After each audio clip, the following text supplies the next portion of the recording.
boys and girls, how are we all doing? Good morning. Some slight technical issues this morning as my microphone decided not to work, but it's all good. Maybe it's because I was playing around with audio settings yesterday. Alrighty. Let's give this a go, shall we? Let's go. Oh, hope we're well, boys and girls. Hope we're good. Hope we are good. It is a new week. Turn the tunes down just a touch. It's a new week, and I hit a milestone yesterday. I hit an interesting milestone. I don't celebrate milestones all that much because I've been doing this long enough that you just kind of don't think about them, if I'm honest. But I hit the milestone of 20,000 subscribers on the YouTube channel the other day, and I didn't even realise it was upcoming. It's one of the stats I don't particularly look at too much anymore. I used to massively obsess over this. But 20,000 subs is a nice round number. Nearly 400 in the last 28 days. This is presumably because of how much did you refresh to get the screenshot exactly? I didn't. It was actually pure accident. I saw earlier in the day it was at like 19. It was like about 10 off. But there was a little bit of a surge of viewers yesterday evening, which pushed it across the finish line, which was nice. So yeah, that was quite cool to spot yesterday. I took 2 days off, and my 2 days off didn't really end up being 2 days off. Adulting is too much like hard work these days.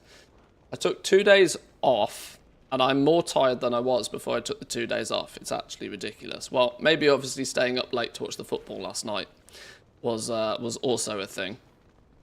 But we're good. We're going to go. We're going to go again this week. We're going to see what we can find on the beta. I'm still feeling a little bit like I'm playing catch-up rather than being the one that's sort of, you know, driving forward. So let's see if we can sort of address that situation this week. I'm still playing catch-up with a few of the professions. There are a handful of professions that I literally don't have any notes for whatsoever still. For example, we have not yet got to the, we have not quite made it to the gathering professions yet. My jewel crafting notes are pretty extensive. My leatherworking notes are not too bad. Obviously, they're my main two professions, so that's where I've focused on a little bit. I've got some basic notes on enchanting. Yet we still obviously need to do a lot of disenchanting to find out like the real juice from the profession. Blacksmithing is in a sorry state still, so I don't have all that many notes on blacksmithing, but I have some. I've done a few little basic bits and pieces with blacksmithing. I've figured out, for example, what their one-time treasures are. I haven't found them yet. I've figured out what their tools are and where they come from. I've done some basic bits and pieces. Tailoring I've done nothing with. Inscription I've done nothing with. And engineering I have done nothing with. Other than we took a little bit of a poke around engineering on stream the other day for an hour, maybe. That's my only experience playing with engineering so far. And then, of course, we've got the gathering professions, herbalism, mining, and skinning. Now, those I don't worry about too much because that's, I wouldn't say that's a quick job, but it's something we'll get to. It's fine. The main crafting professions is my main focus. So this week, I just want to pad out my understanding of the professions a bit more because I think we're starting to get to the point where it'd be fun to sort of see professions almost get to their point of completion, and then we can just like deep dive them and break them down completely. Wasn't worth it either. Too close for comfort, that game. Well, they did a fantastic job in the first half yesterday. They made it a little bit more difficult for themselves in the second half, but it's all good. It's all good. I hope everybody's been having a good weekend, a few days off over the weekend. If you are getting into football season, enjoy. If you are not getting into football season, get used to some football conversations. I don't usually follow the football all that much, so you'll be fine. If England are playing, I will probably watch England play, but I will not be obsessing over the rest of it too much. There have been some years where I really get into the football. This one I don't think is going to be one. There's too much shit going on for me to be distracted by football. Go team. Sport's better than the other. Yeah, you know, sports do sport things. Go. That's the plan. But anyway, we are on the beta still. Dancing away, clearly. I've done a little bit of playing, not too much, over the weekend. Like I said, I was a busy bee all day Saturday. I wasn't even in the house on Saturday. So I had absolutely zero chance of doing anything. This was just me sort of messing around playing yesterday. We're 75. We're level 75. I've focused mostly on the campaign. And we are in Ajkahet now. So I actually sense that there might only be about 2 levels worth of play left. Before I have to start thinking about going back and completing some side missions if we want to get to 80. There's no real reason to get to 80 particularly, other than it just makes exploring the zones much easier when you're level 80 and can pew-pew everything. Although, that said, usual rules apply, that you tend to start off pretty strong and then end up getting remarkably weaker and weaker as you level up, which we can't seem to do anything about, unfortunately. Level 77, but I felt it slowing down. Yeah, I'm already at the kind of the point where I'm like, oh, okay. I either need to just make a push for 80, or the alternative is I need to load up character number 2, try a second character, and instead choose to just, like, lore master everything. The question is, are you useful? You weren't part of my plans. I encountered a campaign halting bug not too far ahead of where I am now. Oh, perma evading mob that you need to kill. Hunter fixes that. Pets do pet things. It'll be fine. We will speak again. It'll be fine. It may not be if I don't get my pets out, though. Oh, you were playing Hunter as well? Oh. Whoops. Okay, well, we'll see.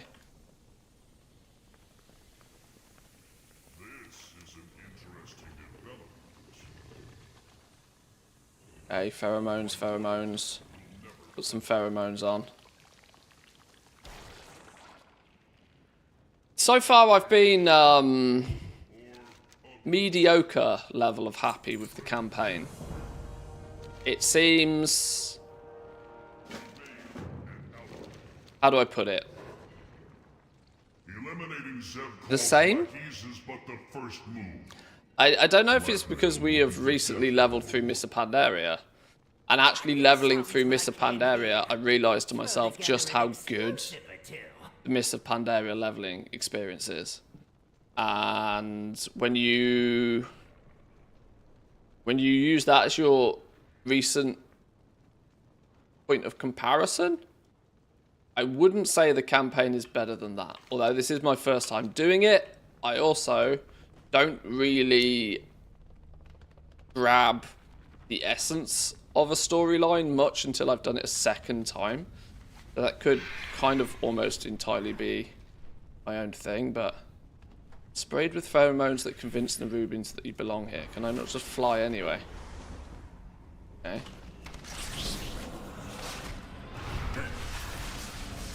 Oh, this looks very much like an ever-evading bug. What if we kill his friends first?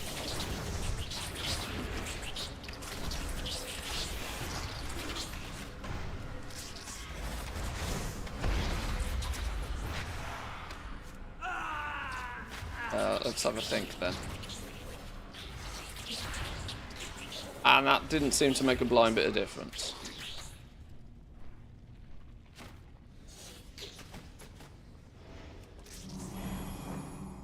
Sure.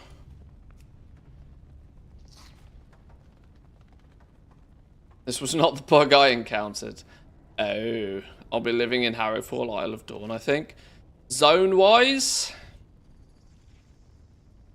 I've got to be careful how I say this. The map design, in terms of the geography, very cool. Do I enjoy feeling like I'm permanently in a cave? No. No. Which means my favourite zone so far is Isle of Dawn.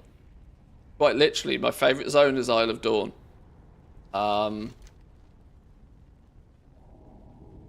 Hallowfall is nice.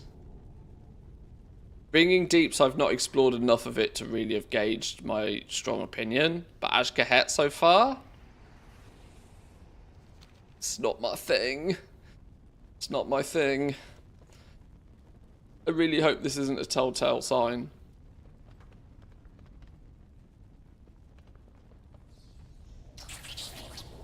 Right, we are meant to kill this dude, apparently.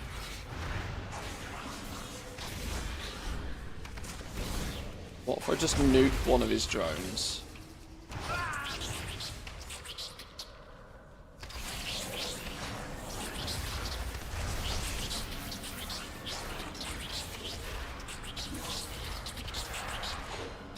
Okay, did he just straight up summon another one?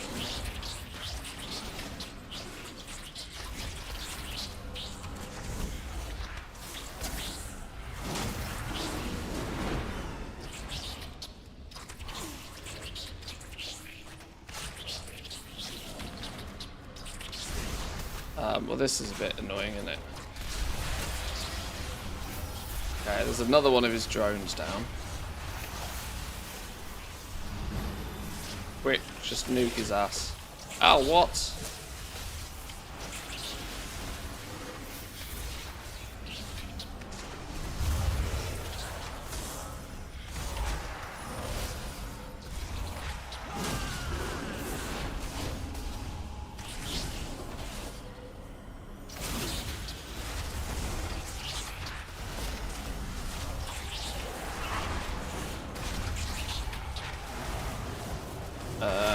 Okay. How do we deal with this then? Right, we try again. That's how we deal with this.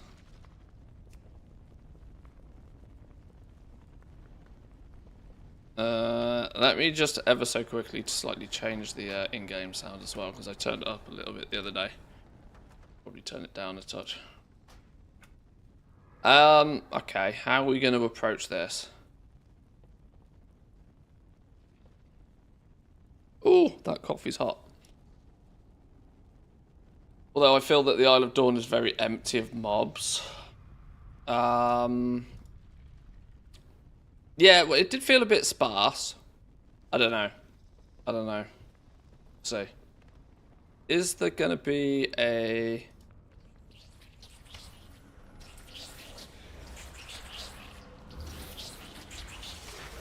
Dismiss pets.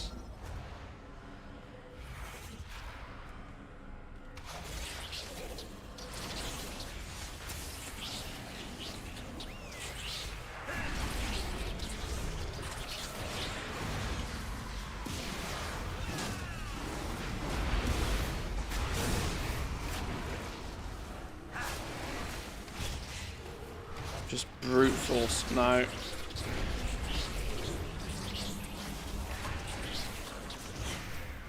Well, this is annoying.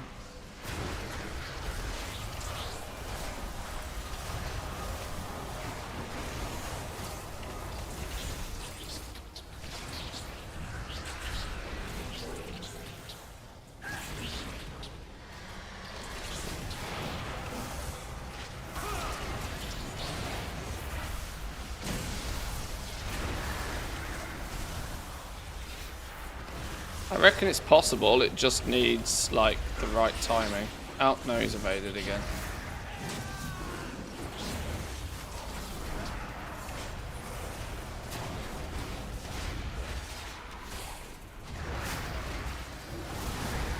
Stupid boss!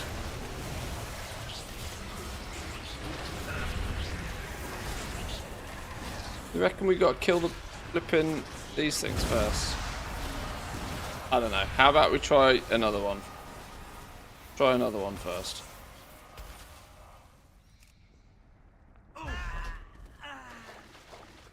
Okay, mass amounts of lag is clearly not the clearly not helping either. Is this a war mode kind of situation here? What do we think? Random area full of level 80 elites caught me off guard. Must be led there at level 80 or something. What, in the Isle of Dawn? I noticed a spot, like, right over here where it was like loads of level 80 mobs. I was like, oh shit. I really don't know the zones very well yet. This is one thing I'm going to have to... This is partly one of the reasons I wanted to do some leveling, just so I get a better understanding of the zones.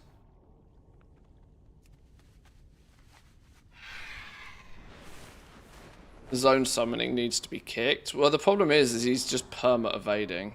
I might try and see what we can do about killing other ones first. Maybe.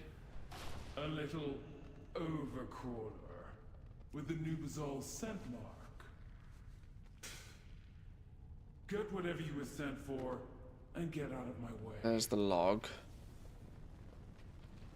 Now we need to kill 3 things. Let's just go try and kill the other 2 first. Maybe that will be easier. You're going to be the same. No, you seem to be fine.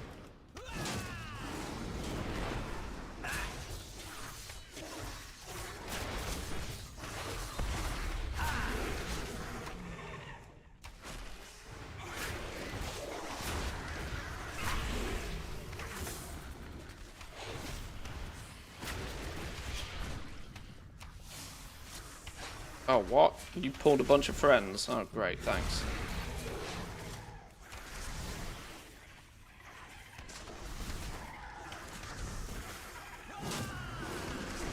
Oh, maybe this is where I'm meant to be. No, I do have the pheromones.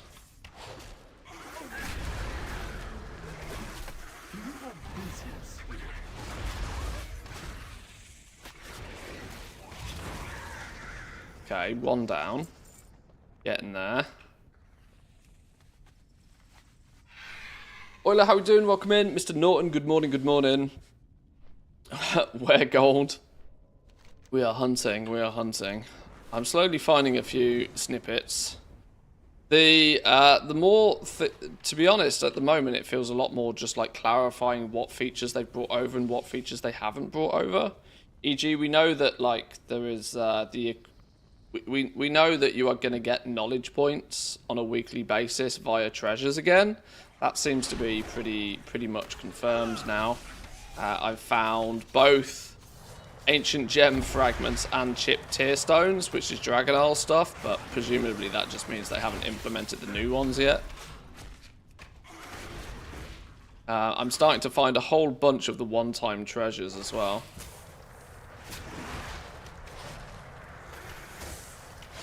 I kind of already have a partial list of where a lot of them are, and even what they are for me to go look for them. But I know that there's going to be even if they do put some sort of cap on knowledge, I think what we got to be careful of is how we interpret feedback we get from Blizzard on this. The fact that they said they're going, knowledge will be capped, makes me feel that they're just referring to the fact that, yeah, there'll be weekly quests, you'll get this much, but then, like, you're on your own. You know, it's more of a soft cap than it is a hard cap. Because I'm still finding many of the old Dragonflight systems that have just been copy-pasted over, leading me to believe that I still think it could be quite easy to get 50 to 100 knowledge points in the first week if you know what you're doing. The fact that it says no path available, which is a problem.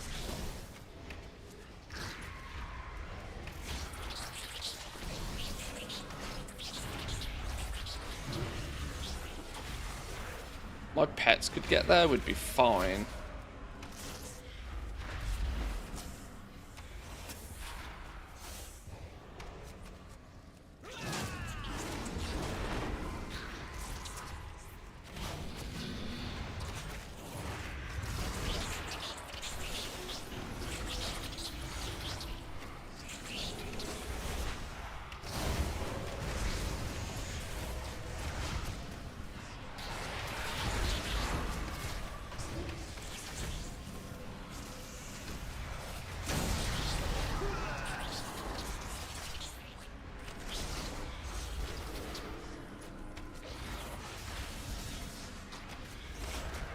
No, I don't know how we get past this.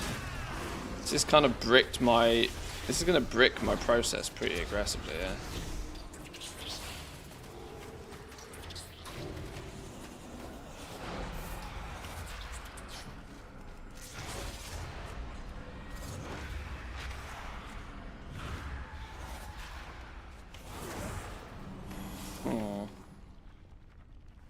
What if we pull some friends with it? What if we make the problem harder?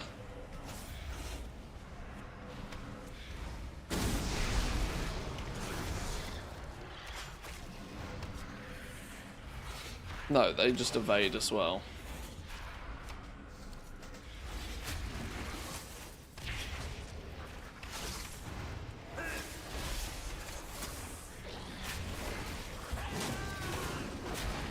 Okay, my pets seem to be attacking him at least.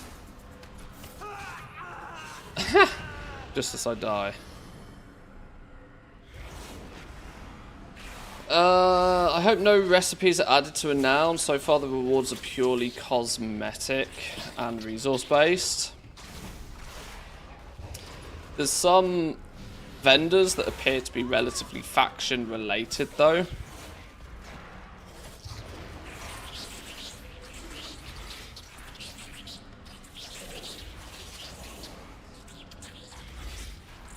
Can you check for NPCs called Karma and Saria? Wowhead says they sell profession equipment recipes for some currency, but I couldn't figure out. I don't know who they are. I'm not savvy enough with the zone yet to have found them. If I come across them though, I will make notes of it.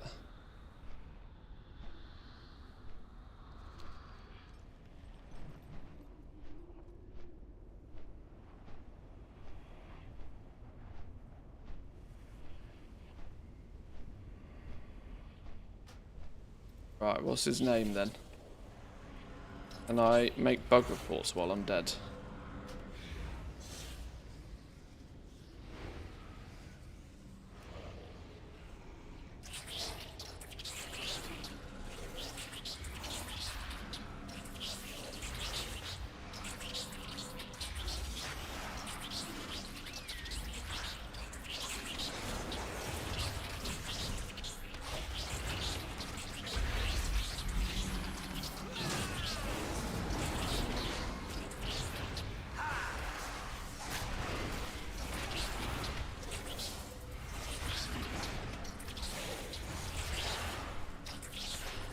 Literally every attack's evading him. Okay, well that's annoying. I'm dead, but I'm not dead. Ha! Didn't, okay, sure. Alright. Do we just abandon this then? I think that might unfortunately be... What if we go hand in the other quest and then abandon this quest and take it again?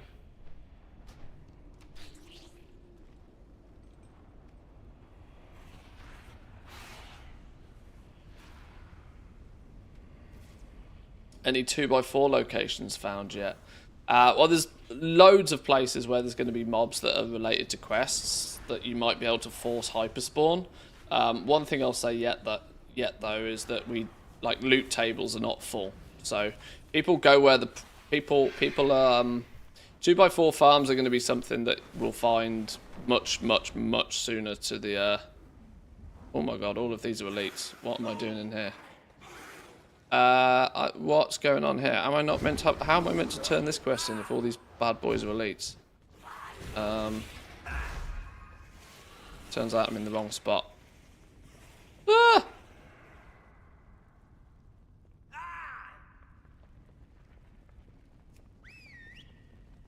Don't go in the wrong door. Holy Jesus. It was nearly a massive mistake. Firstly, yeah, I'm not at the point where I'm looking for like hyperspawn farms just yet. It's still way too early for that. That's the sort of stuff you do in the, a couple of weeks before it actually goes live. There's still so much that's not yet implemented for that sort of stuff. Plus, there's realistically no way to test that sort of stuff on the beta anyway. Not very easily.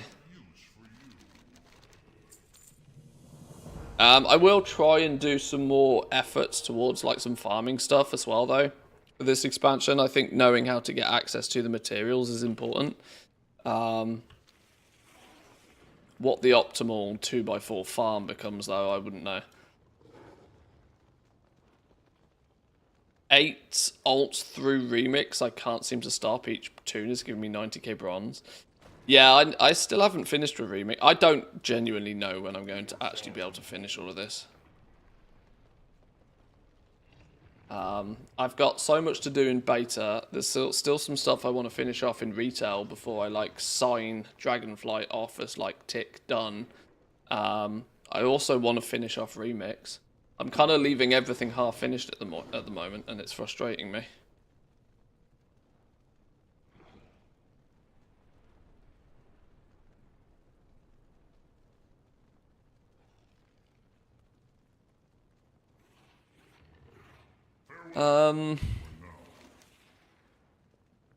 What about some war mode? Maybe. What about some war mode action?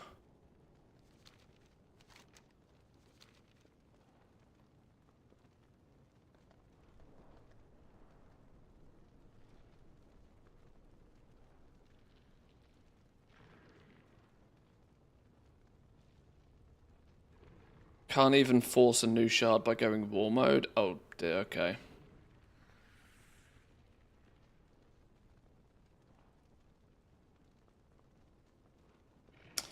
Let's try abandon this then.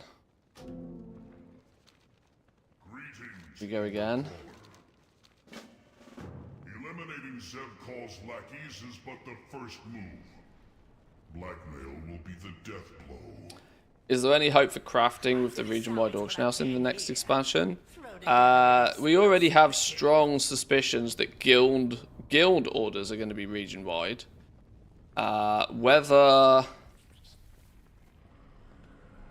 Whether anything else ends up region-wide, we don't know.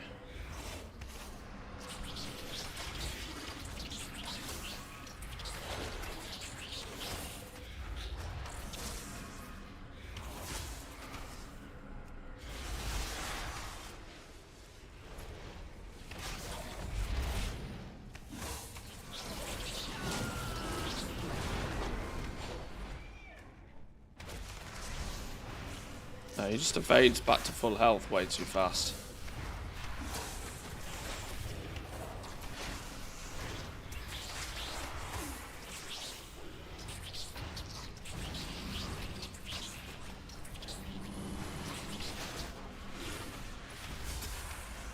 Damn strawberry jam. Okay.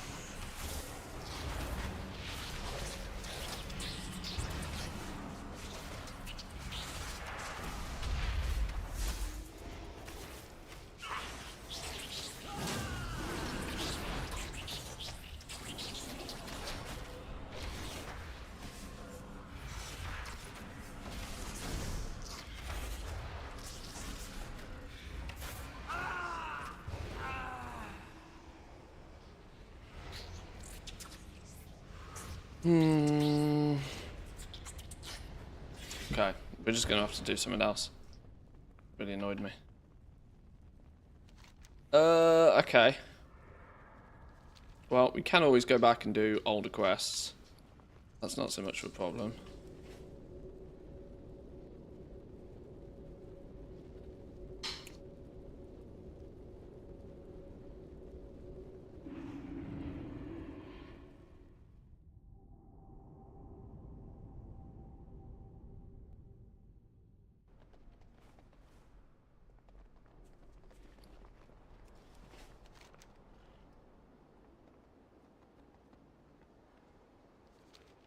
I can help with this mob if there's no phasing. Party Sync's also another play. Party Sync sometimes. Melee seems to work with this mob. We'll just dismiss pets and like... Do I just dismiss pets and just melee his ass? Even just, dare I say, go survival for a second.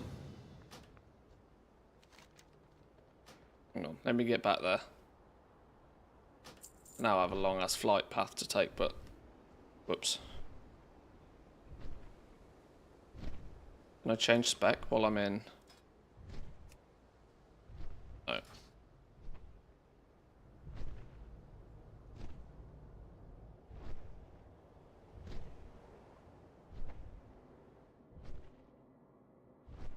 The reps account bound. Reps are going to be account wide in the new expansion, or the new reps will be account wide, I should state.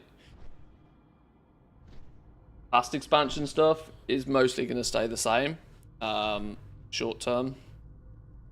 A lot of Dragonflight stuff will be converted to account wide.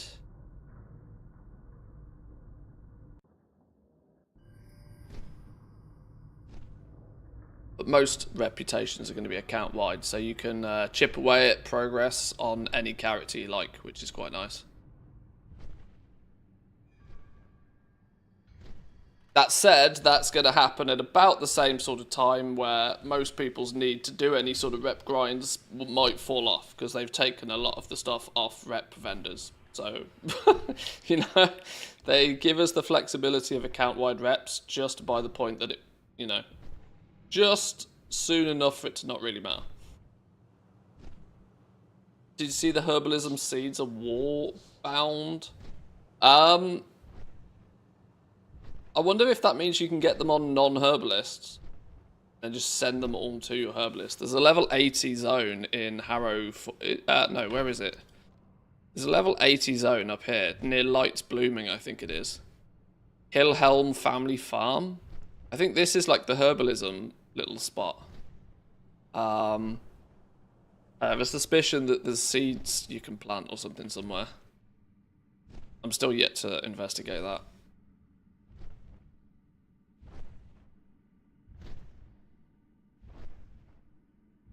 Still lots to find. Still lots to play with.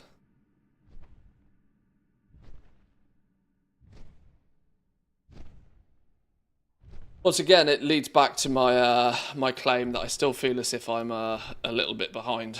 I'm playing catch up for the most part.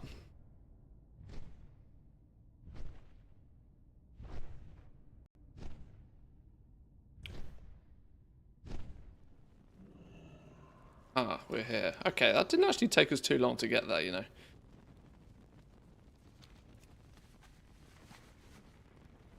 I might even try just dismissing pets completely.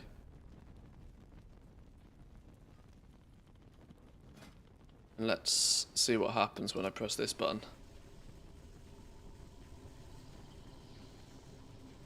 Oh, it's going to make me do a whole talent build and all sorts, isn't it? Because there's not a flipping... Oh, there is a starter build. Yes. Well, that didn't work, did it?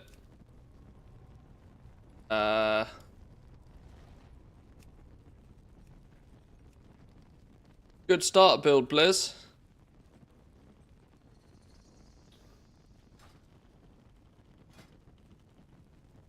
Okay, I'm not about to start building an entire new spec out just to try and kill one mob.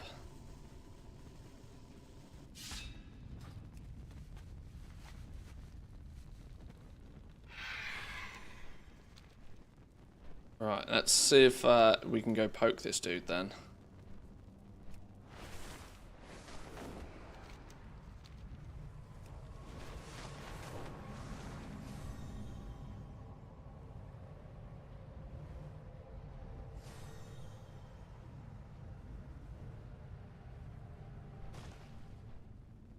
No, where's the problem mob? He's over here, isn't he?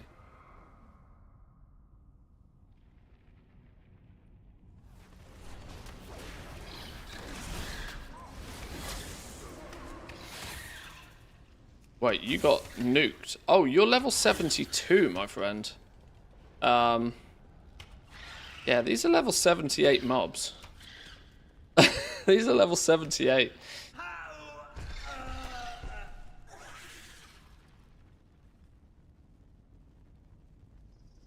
I'm afraid that might not work.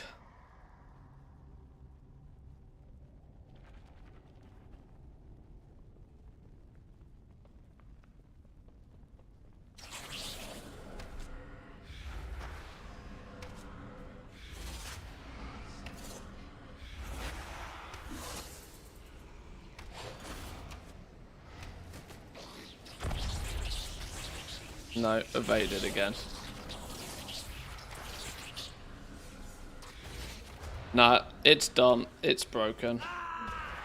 It's dumb. It's broken.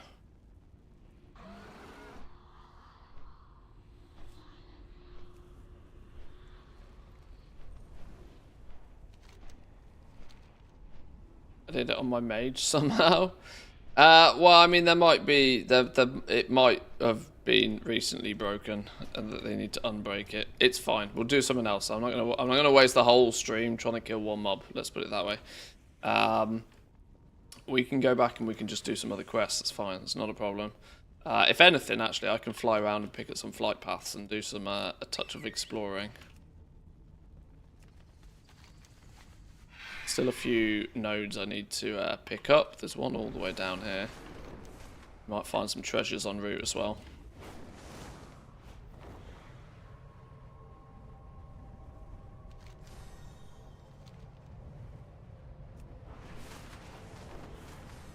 Oh, this is one thing I probably can do that I wasn't thinking of. Pop a daytime potion. Okay, a daytime potion makes the place feel better. But I still feel as if I'm heavily in a cave. Because I am.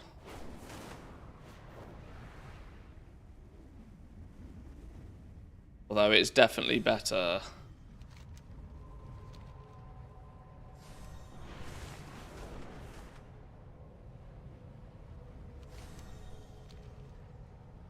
Oh, you're not the flight master. Where's the flight master? Here you are. Wild camp. We are the seekers of light. Stay productive in the light. Okay. Anybody interested around here? I wonder if there's going to be some big old snail dude.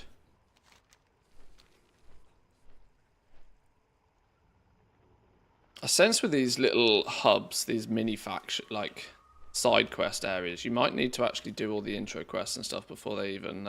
Is his name Bear? Oh, Bear. Step into the light. The flame burns for all of us. Stay alert. Speak with the strangers to improve relations with Star Arathi. ships seek shelter. What do you want? Go now. You are strange to me. Go now, please.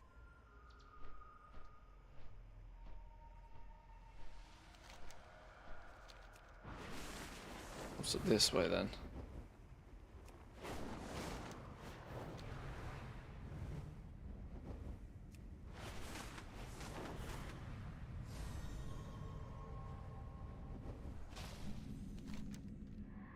Feeling more and more like flipping Najatar every day. Fellas like this popping up. Oh, 76 at least. Maybe that evade mob will just have to come back when we're 80 and just slap him in the face real fast.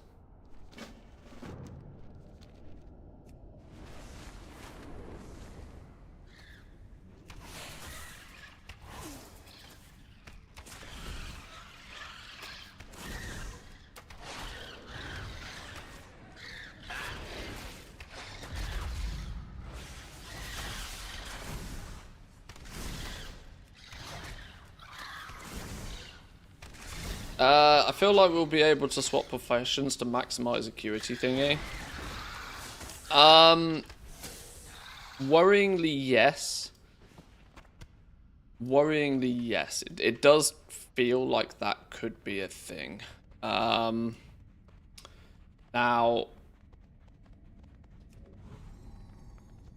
I'm already thinking that if that becomes a thing, what approach do I take with this? Because I don't want to be messing around with that business on my main characters, because I've had leatherworking and I've had jewel crafting on my main character for like over a decade.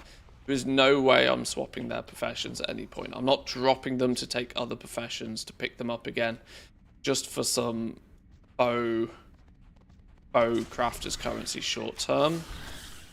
But does that mean I am now going to feel like playing my main character first is not the right play? Am I going to play an alt so that I can play sweaty, goblin-wise, first time, whilst it's advantageous to do it? And then, you know, chip away and do the minimum on my main character? I don't know. I don't know. I'm hoping it doesn't become a thing, though. I think it will be something that, if it... Well, let me put it this way. We still don't have the fullest idea of just how impactful Artisan Security is going to be. We know it's going to predominantly go into... And it depends on your professions as well. We know it's mostly going to be used for your crafting tools. Now, if there's significant time gating for you to get the profession tools for your profession in the first place... If there's significant time gating, it doesn't mean you then have to worry about rushing to get 500 acuity or however much it is you need to get your tool nice and quickly. If there's the option to get your tool, like top tier tool, week 1, you bet your ass you're going to want it, right? You want it soon as you want the tools as soon as the tools become available. Because your profession gear is worth 40 skill points to you. It's worth even more to you this time round than it was in the past expansion, in Dragonflight. I still call Dragonflight the past expansion. Now, I know categorically that jeweled crafters can make one of their own accessories. What do I also know about jewel? I'll use jewel crafting as an example because it's the one I actually have most full notes for. Engineers are responsible for making our tool. We make our own accessory, and leatherworkers make the other one. Now, I've already figured out how I get the extravagant loops, loop hairs, or whatever you want to call it. I've already figured out how I get these on jewel crafting, and it's as simple as complete a quest, right? Dead simple. Leatherworking is responsible for making... Which one? What's it called? Earthen Jeweler's Cover. Earthen Jeweler's Cover.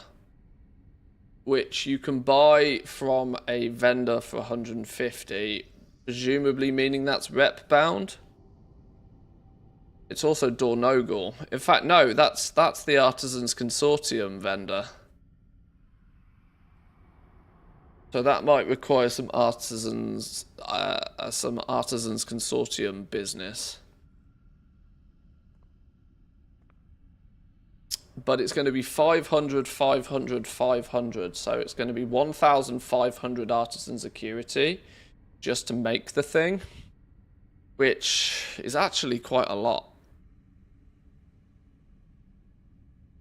That's actually quite a lot of Artisan Security. That might be the biggest thing that slows you down from being able to actually get your tier 2 stuff. Not people getting the recipes, but you straight up getting the Artisan Security. Which only leads me further into the assumption that shuffling professions to get it quickly is an advantage.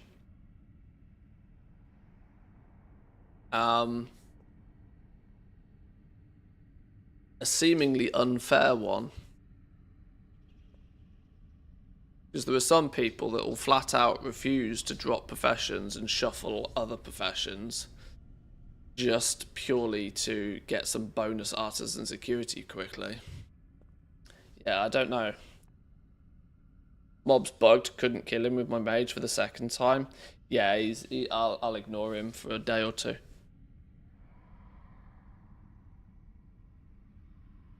Prospectors need no tools. Well, yeah, there's no direct skill attached to prospecting, is there? But your stats you'll need.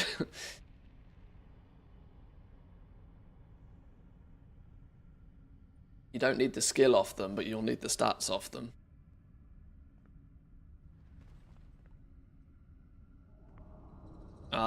So yeah, if there is the need to shuffle to try and get as much of this as quickly as possible, it's going to feel awkward.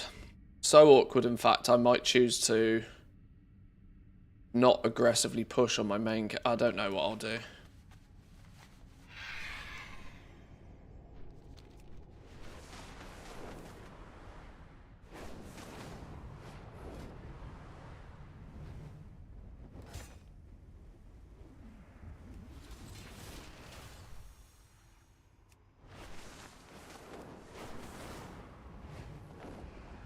How do we turn this in? I seem to be either above or below where I need to be.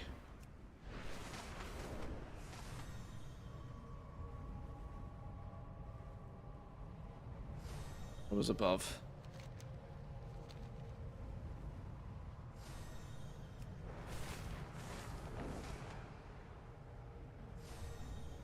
Do any of these turn into NPCs or vendors or anything soon? Do not return, stranger.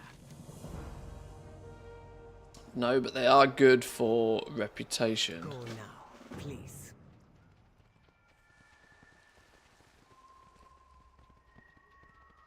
Beladar shift in your favor.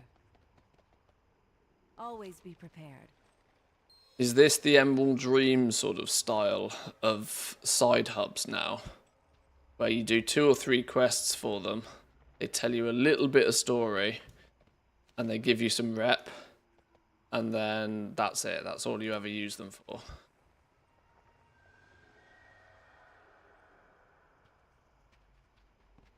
Greetings, outsider. For the Empire. 500 rep plus 150 Stay for some productive in the reason. light, vigilant in the Wild night. camp.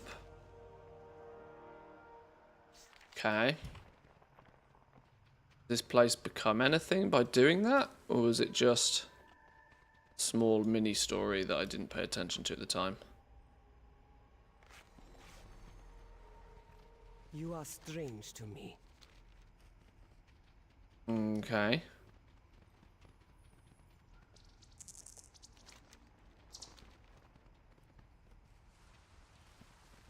Seems to be it. I haven't quite your figured wallet? out yet Are you just glad to see me? what Both, I the hope. distinction is between these different factions out here. We have the main Severed Threads faction, then the General, the Vizier, and the Weavers. Alternatively.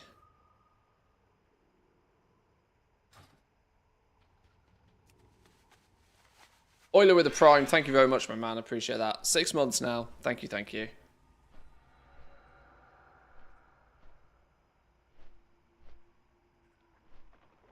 Shuffle jewel crafting, getting all the recipes again would be months of stream content. Oh lord. It wouldn't happen, quite simply. I didn't do it in Dragonflight, right? This is the thing. That, like, there was an advantage to be had in Dragonflight by shuffling. Shuffling your professions, leveling them up, harvesting first-time craft bonuses, gathering one-time treasures, doing anything in your power on each profession to get as much artisan's metal before dropping it to go on and do something else. And just the more you were willing to repeat that process with the more professions, the more of an advantage it sort of afforded you. Which wasn't a gameplay path that I really thought was a good one. I don't know how they address it though. This becomes the problem, right? I don't know how you have these systems integrated to provide you with artisan security, but make it so that you can't shuffle. The seemingly obvious answer is to make the artisan security profession limited. So like, this artisan security is for this, but then it means it's difficult to give you it from generic sort. It's a difficult problem to solve from Blizzard's perspective. It's difficult to solve because like, the reason you have a limited currency is because it's meant to be limited.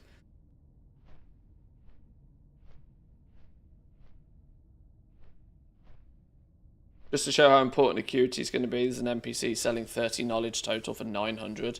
Yeah, exactly. The Artisans Consortium are back doing their same thing again. Are we going to have a repeat of what happened at the beginning of Dragonflight?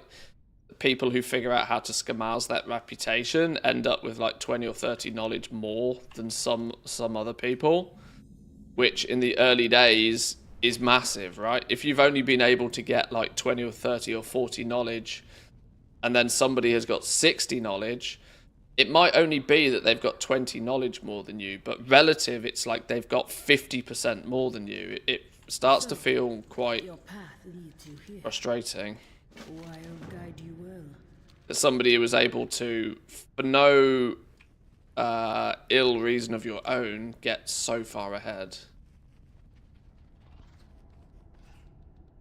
Only one profession book this time round from Renown, not two. Yeah, around level 12 to 14. For all of us. Knowledge books seem to turn up. Beware of the shadows. Okay, this dude said innkeeper and this dude said quartermaster, so what do you got? Imperial selection Nathaniel Highdawn. Grey items? Grey items for large amounts of gold?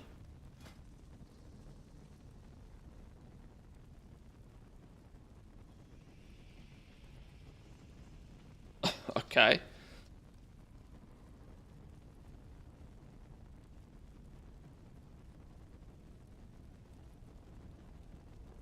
Interesting. Lots of it as well.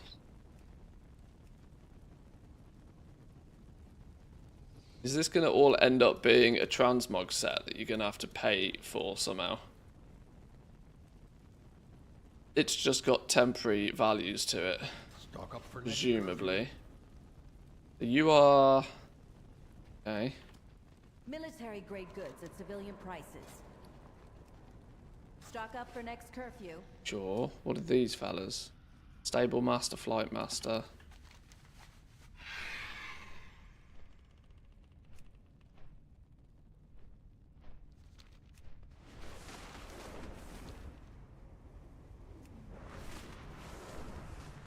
Go and have a look at the big city, shall we? The city of threads. Got to be plenty to find in here.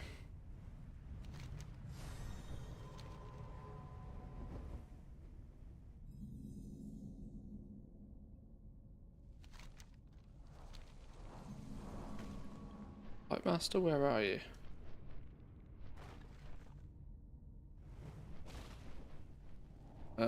All of these don't seem to like me. I need to be careful of that. Nobody likes me. I'm not going to get very far in here, am I? I do not know this faction properly. Okay, so much for some exploration around here then.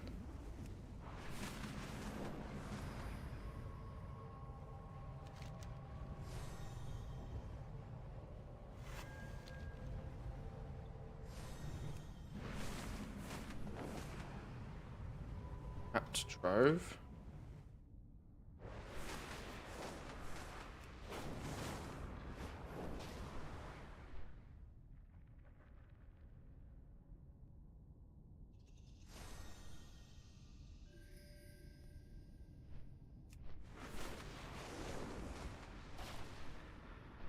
Where?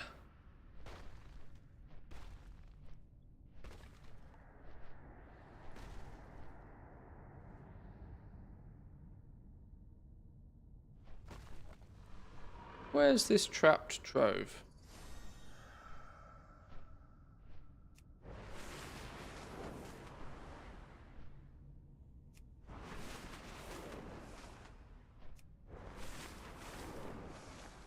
Okay. That's a big stinky lie, because it's not here.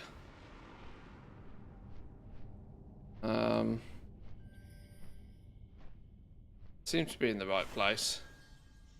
Could once again be a phasing thing. Since the fact that I'm not really meant to be here at all yet.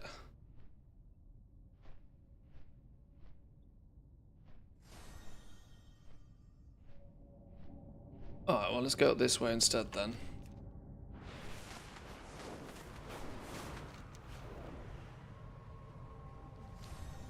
Okay. A memory cache.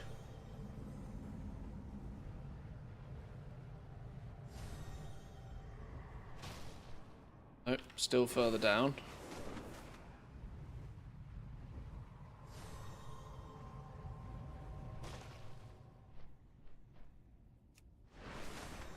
Ooh, hello. Oh, what? I can't even interact with it. Yeah, I greatly think that without being able to do more of the campaign, I'm a bit gimped over here. I'm not sure I can do much. I'm pretty certain that I need to have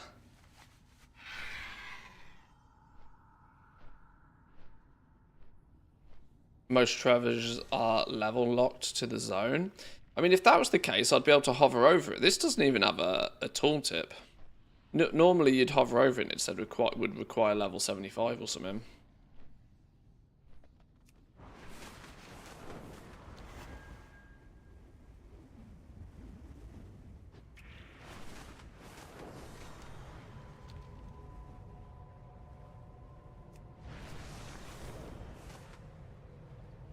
Welcome in, Zan. Good morning, good morning. Hope you're well.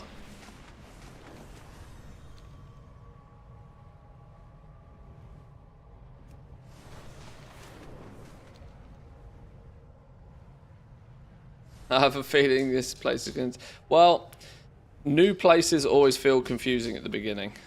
This is why I like to level, like, at least twice. Because, oh, it's the Niffen fellas again. We really are back in the cavern. Okay. Yeah, it's, oh my god, they've even got their hut in the middle. And their vendors on the outside again. Deja vu. See anything that tickles your fancy? Oh god, they even say the same thing. Oh, I'll have more dug up for you later. They've just up sticks and moved. Lost your way? Keep your nose clean. Literally the Zaralek Cavern again. Oh, do I have a deal for you? Keep it real.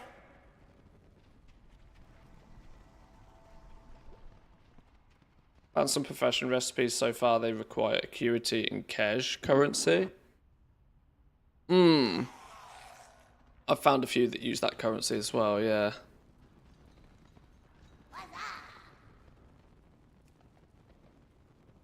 Keep it real.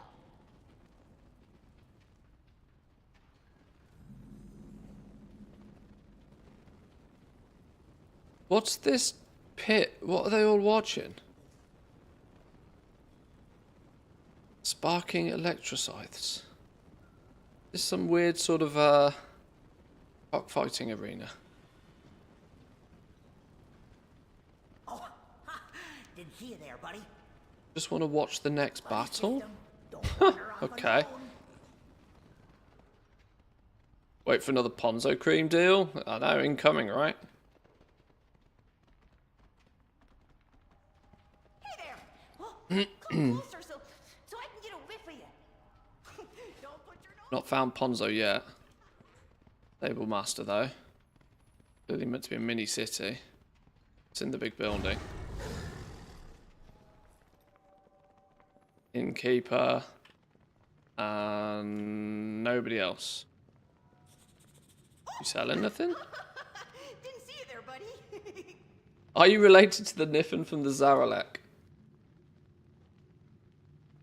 And what about you, Goblin? Are all of you related as well? We know of them, of course, but I find their proximity to the surface foolish. After learning what happened to them, I was right to believe so. Niffen are much safer far below the earth, where things such as dragons are seldom seen. Sure.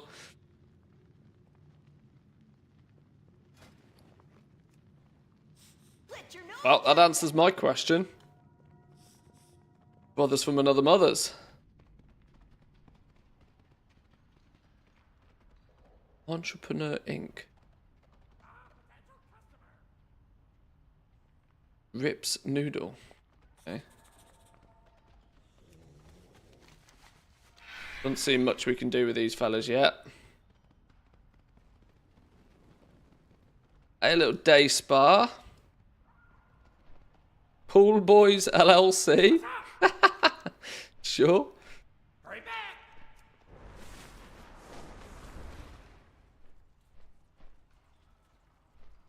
I wonder if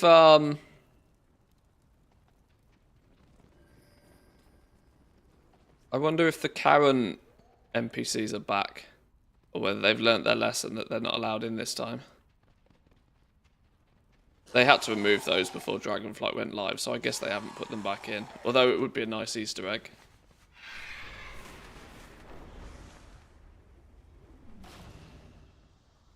Professional. Oh, this is the VIP section. Look, they're up the top. They get VIP.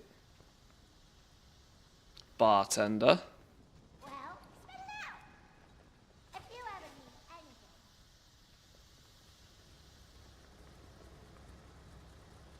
Dr. Thad Rustwhistle. Here's money, friend. What are you looking for? A tip about the next fight?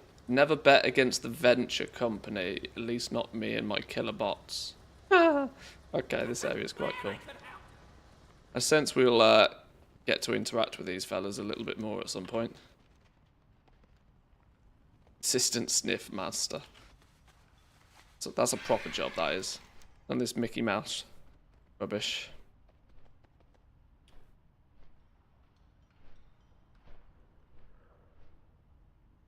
Wanted to name him Chad, but just opted for Thad as instead, yeah. Let's go do Shattered Silk then, I suppose, and see if there's anything up that way.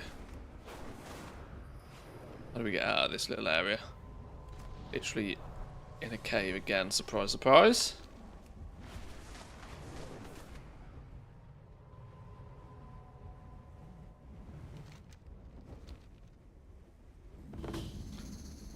Right, what's this area about then? Random ass mobs. Mobs that are not so friendly to us.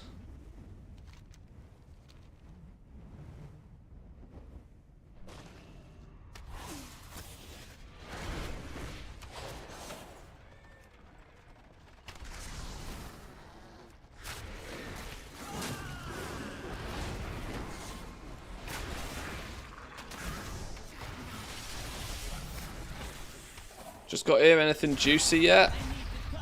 We're still trying to, well, we've been a little bit hard locked on our campaign progress. So I'm having to do some extracurricular activities to get some extra levels under my belt.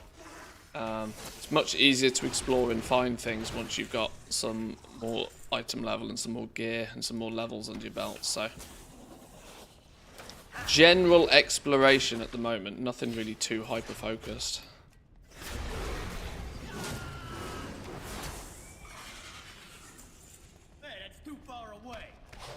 Yo, this bonus objective doesn't mess about though, does it?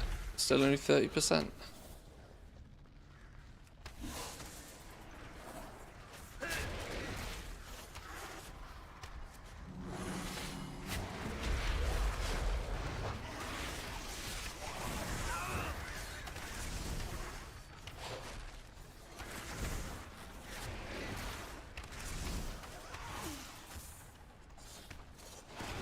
$76 in the final zone. Didn't you go for Lawmaster straight away? No, I thought that, well, maybe getting the campaign should get us 78. You know, I thought unlocking the factions might not be a terrible idea. I'm partly thinking now, though, since I can't get any further in the campaign, that we just go back and we do Lawmaster. And just kill everything that we can possibly come across. It's either that, or I log back into Ogrimmar and we just play with Profession some more. But I should probably set myself a mini target to at least level 1 character a week, just so then we start to see, like, if and as there's any differences. And it doesn't exactly take that long.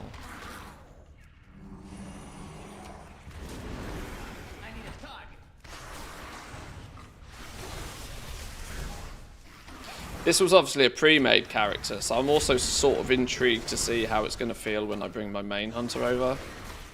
Although I think I now have slightly higher item level than my main hunter, so... Basically means, if you're 500 plus item level in retail right now, your first 6 levels are basically freebies.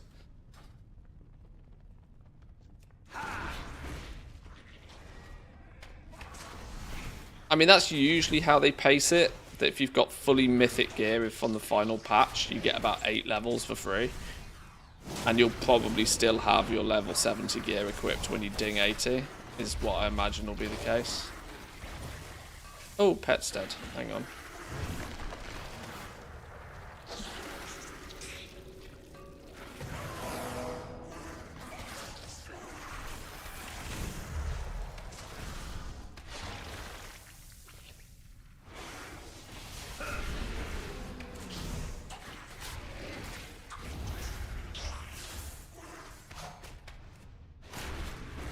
Campaign gets you to 77-ish from what I've seen on Discord. That weirdly means then I probably don't have too much more of the actual campaign to do. Because I've only just dinged 66. It's probably only a level's worth of campaign left then. Level and a bit.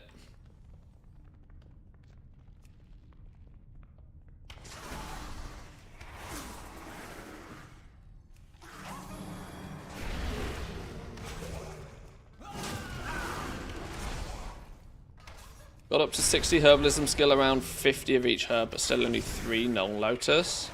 I do think these null lotus and null stones are going to be quite rare.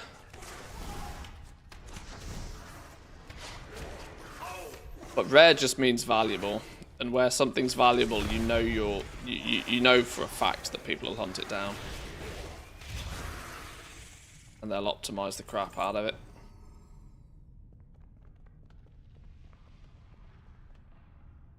Did you see that I won the fishing derby tournament on the beta and unlocked the new fish god fish mount? No? What is this? If it's not the shark with the laser beam on his head, I'm not quite so impressed, but...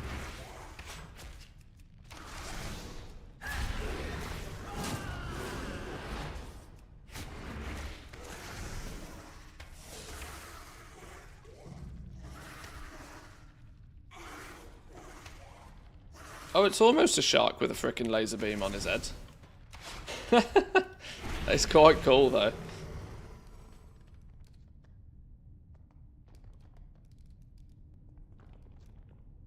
Hold up, there's a shark with a laser beam on its head. Not as a mount, but yeah, in the game, yeah. It flies around Najata. What's his name?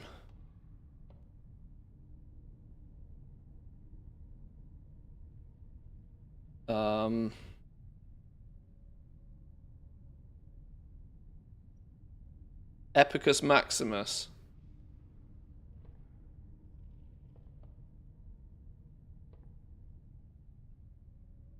Hang on.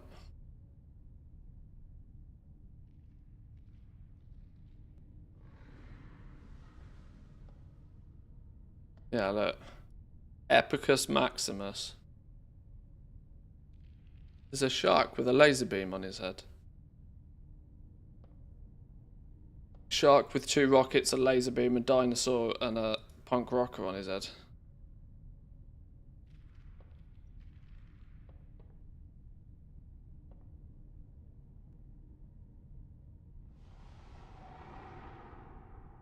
Little Easter egg from back in Najata.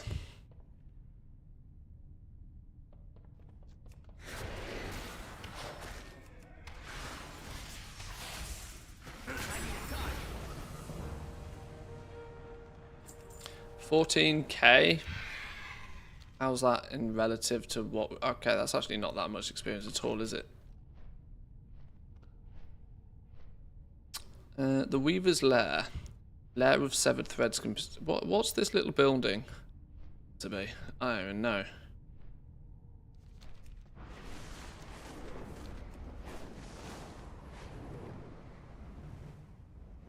Search the Mount Journal for placeholder red-owned godfish.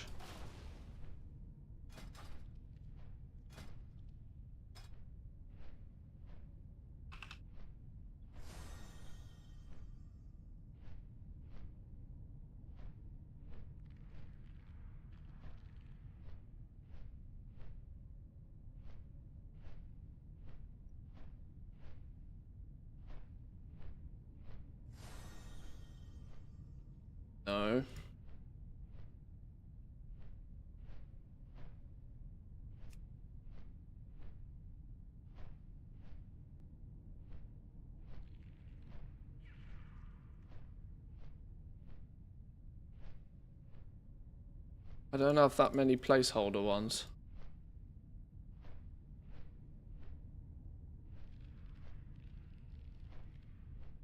No, I don't get to see it for some reason. Oh, hello. What's some more?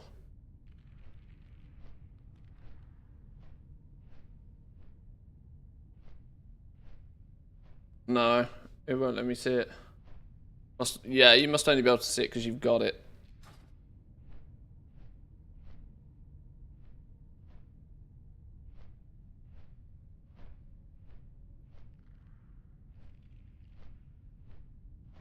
Finish the campaign. I'm level 78. I need to hit 79. There are 418,000 of experience to hit, while Ashgahet quests are only giving 11k. Sigh.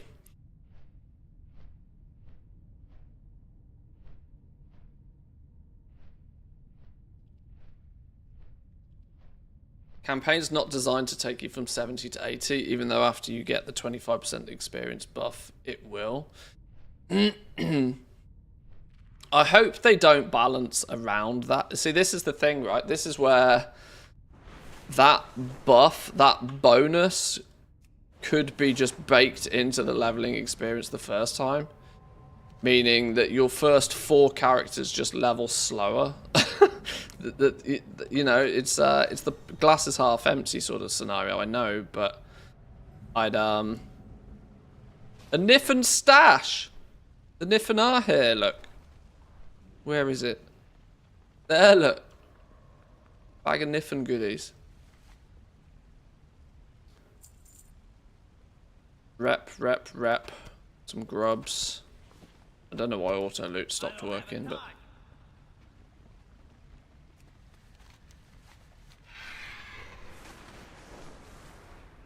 rep via treasures seems like an interesting move. Nest egg.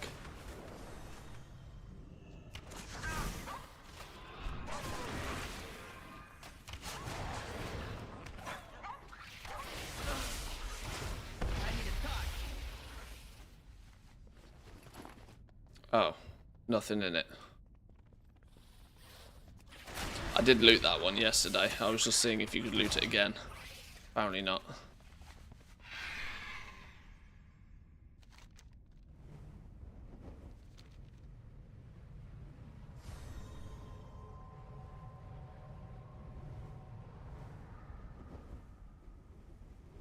To unlock an adventure mode after the campaign, I need to use a telescope, which requires level 80 to use. Oh, okay. Really are going to need to get level 80 quite quickly then.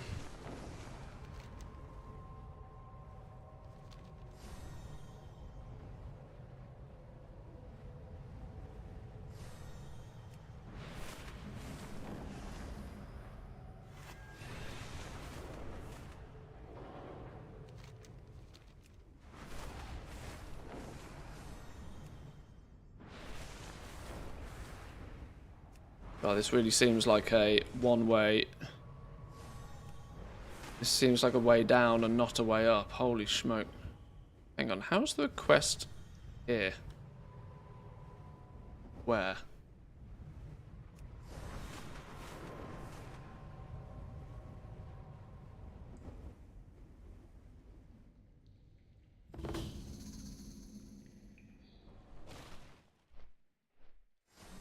Deep Lost Satch. Oh, hello. What's going on here? Hello. Oh, you've got a quest on you. You're a quest mob.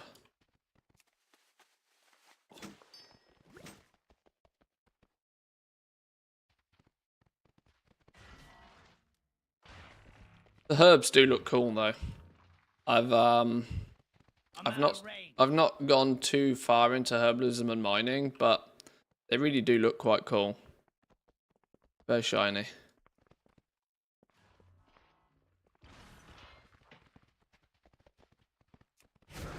Does killing you give the quest, or are you a quest mob?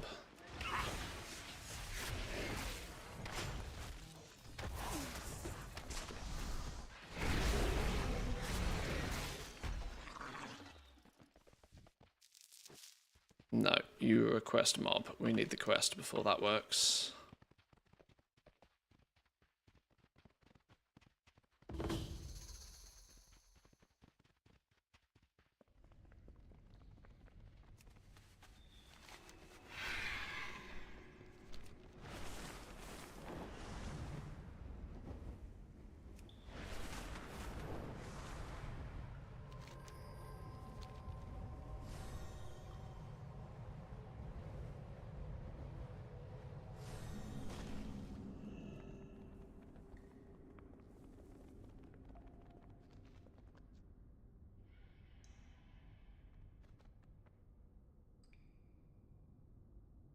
So I've heard profession quests require max level in the War Within.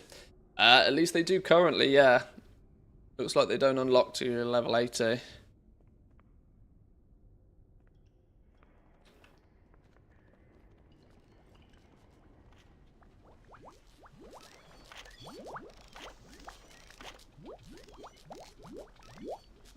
The hell is this machine? Purchase Orange Apocalypse, Blueberry Blast, Mangrove Madness, Oyster Outbreak. Cola machine? If this isn't an engineering treasure, I'll be amazed. The sweet salty aroma of a fish market, but carbonated. Lovely. Tropical, breezy, and with just a hint of industrial byproduct to round out the flavour profile. The blueberry tastes like blue dye, mostly. And finally... Hold on, why isn't it orange? Okay, that's very silly. And I like very silly.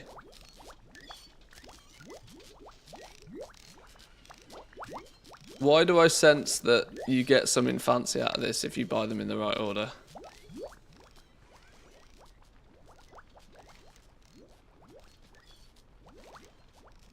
Collect 6 galvanic glands. About to press the red button. That's what, you know, games drove me to it.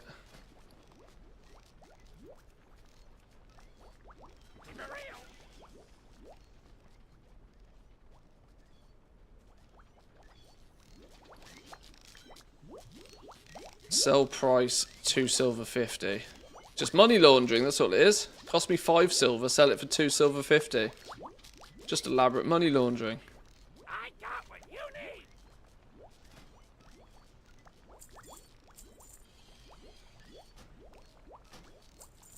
Hurry back.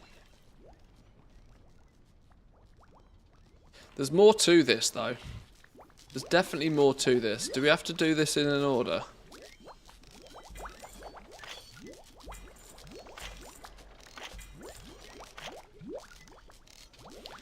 How many different variations are there of 4 buttons?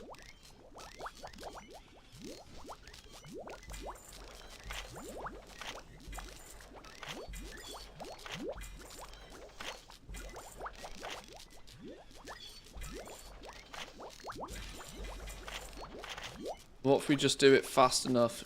Can we break the machine?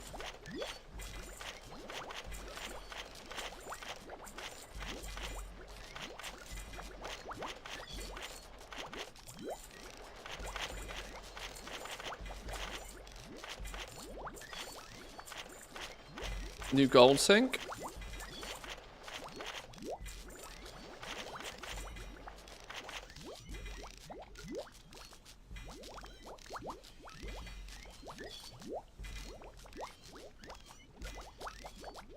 Okay, that's enough gold spent on that.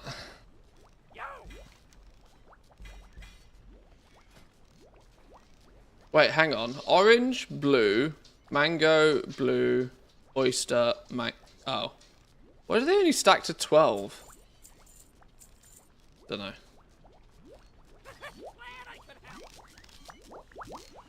I'm convinced there's more to this, but I don't know what it is. Or maybe... Hang on. Is this... Hang on.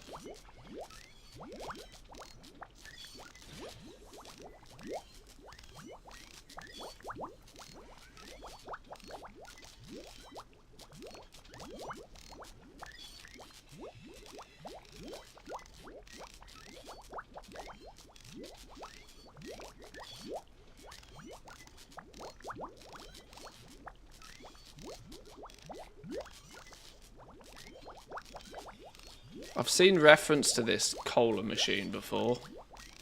Can't figure out where though. Come back to it another day.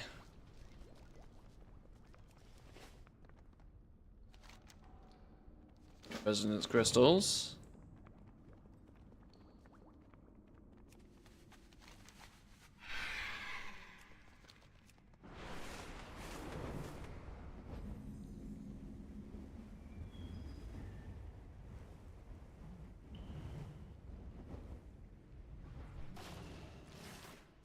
The deep lost satchel.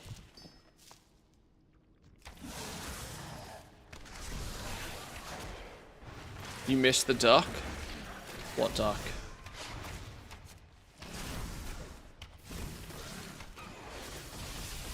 Was there a duck?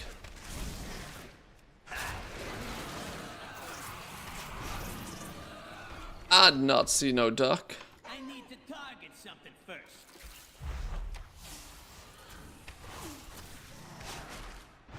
In the building on the left on the shelf above, he has boots on. Really? Okay. That's all good ducks should. Protect their feet.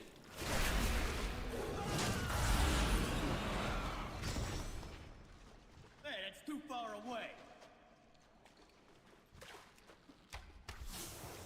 How much experience delves end up giving? We should test delves in a little bit more detail, you know. I've not done many delves.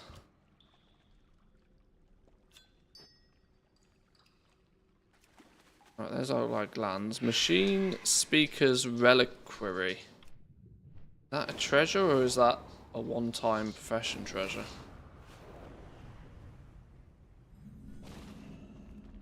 That just looks like a regular treasure to me.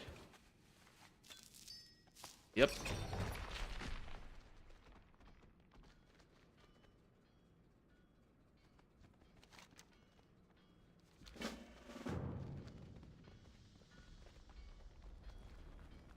Engineering vendor. Hurry back! Time is money, friend. Be good. You're the innkeeper. Talk to me.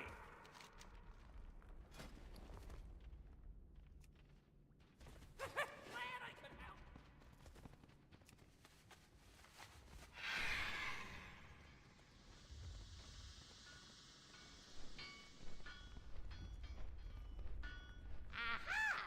Potential customer. I think we've got most of the flight points at least now. And if they truly are account wide, that's going to be such a nice luxury to have for alts. How do we deal with these?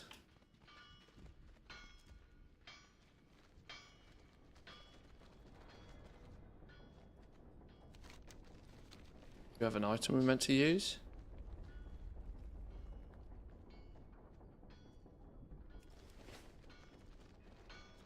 I've got way too many quests on the go now. I should actually just complete some. Get behind the desk. Oh, okay. Where's the desk?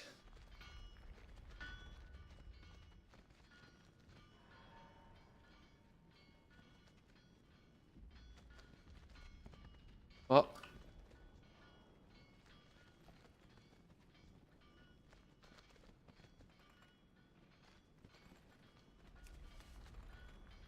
There is no seat available.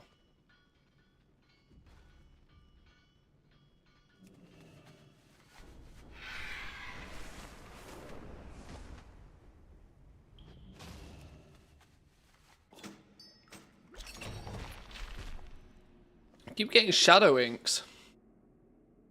Tier 2 shadow ink from a treasure.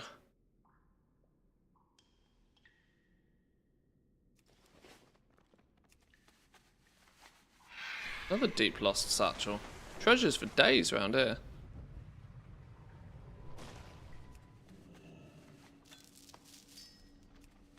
There's a table near the mini building, heavily bugged.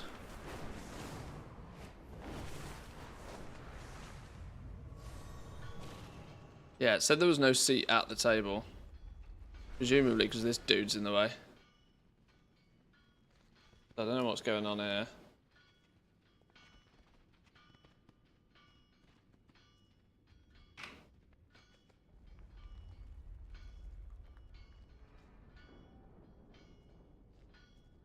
Did it say? No seat available.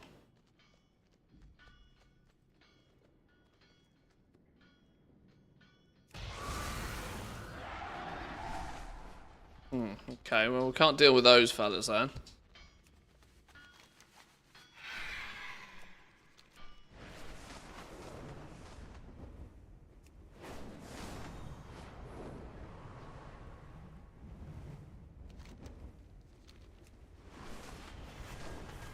I just need to go right back to the start, don't I?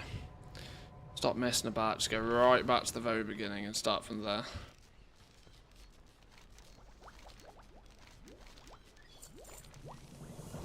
Disperse the fog around from the camp. Where's this duck then? You said there's a duck in here somewhere.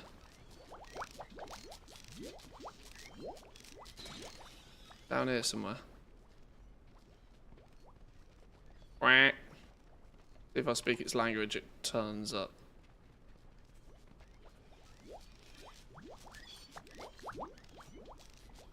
Left.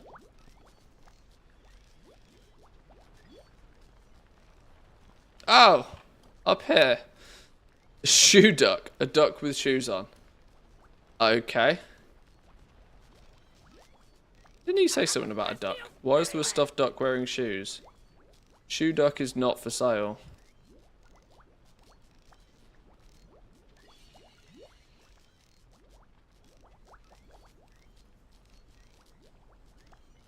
Shoe duck is not for sale. Okay. Fine.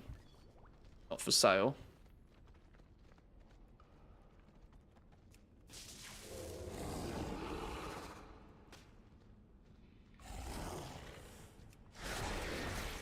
It's not a shoe duck, it's a coke duck. Contraband.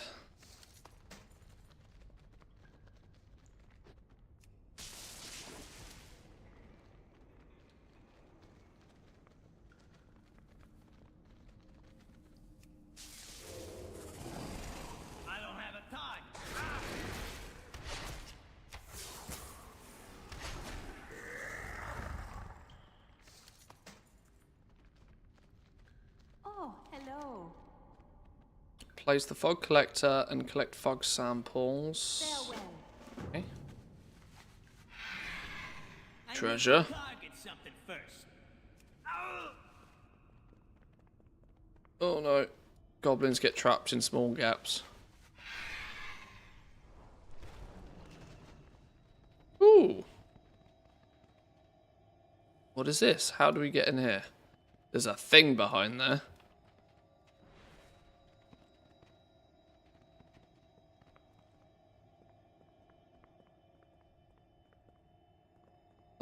What's that?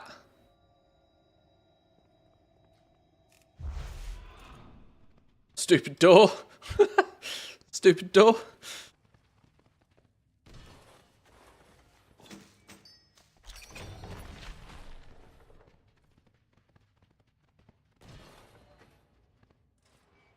Still twinkling at me.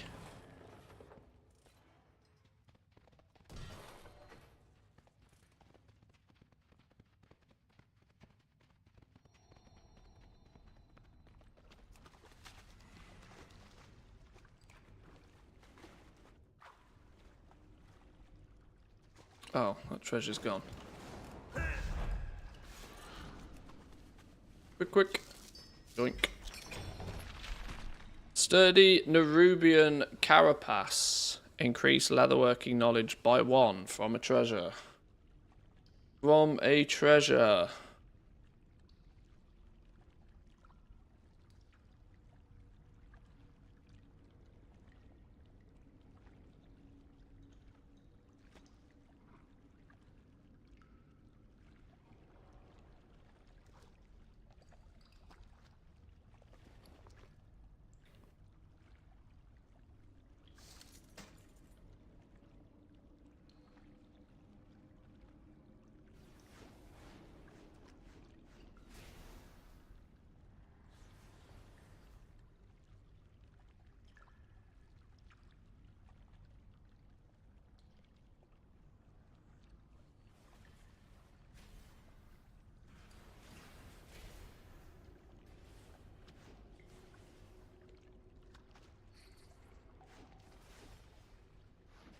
it called? Sturdy.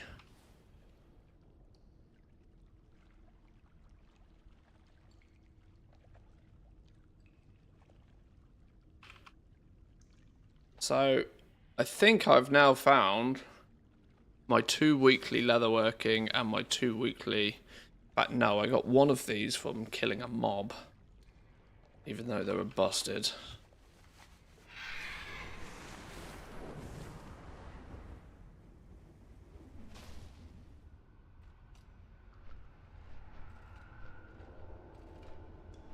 Okay.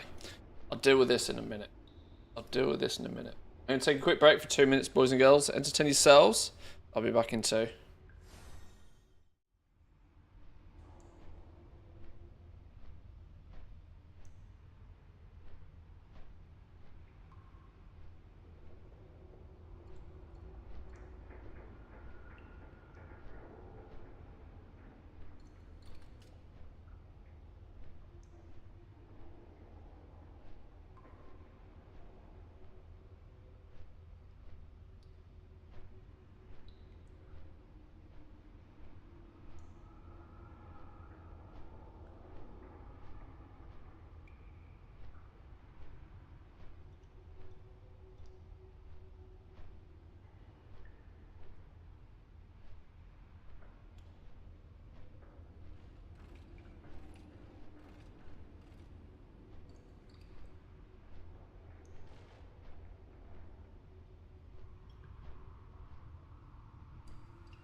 Oh dear, oh dear, oh dear.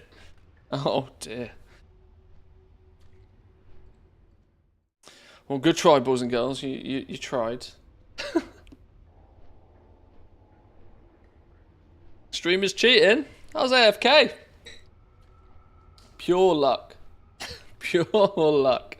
Nothing but luck. Right, where were we at? Where are we going?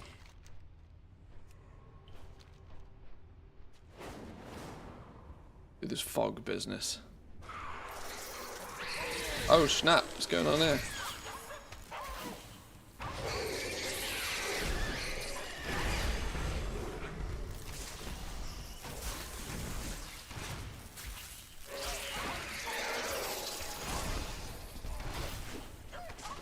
Okay, harvesting some fogs.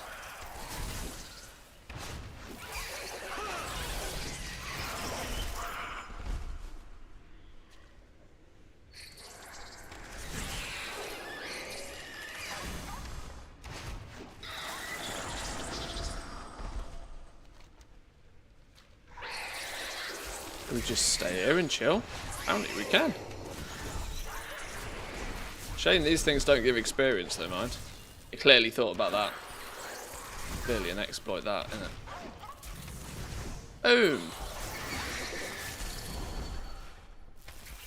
Next one's in the Rumbling Wastes. No, no, no, no, no. Stop. Stop, stop, stop, stop, stop, stop, stop. If I don't run away, they're not going to stop. So we got to run.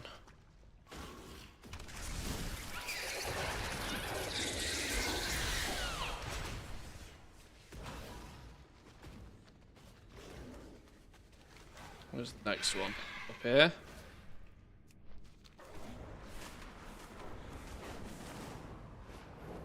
I didn't finish dispersing the fog over here, apparently.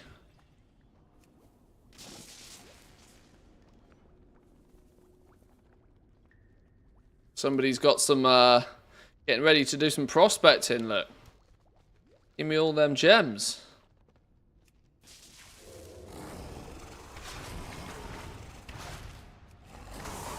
Hey, hang on, I've just noticed the stable master's in the hot tub as well. One absolute don. Just chilling. Just chilling. Got to keep the candle above water though, right? Not even let the frogs in.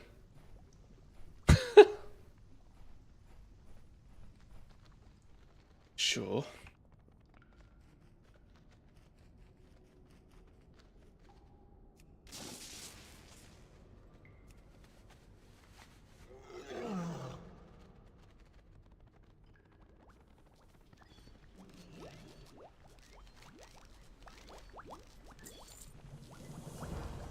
Oh dear God, 5k per quest. We're going to be here for a month of Sundays at this rate.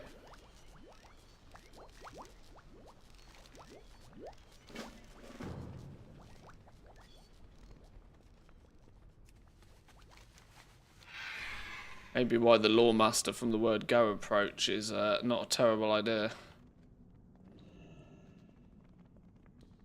Oh, is this where we get into this cave that we've already squeezed our way into? Haha, okay. We've already been in here. Now we can get in here properly. We don't have to skamaz our way in.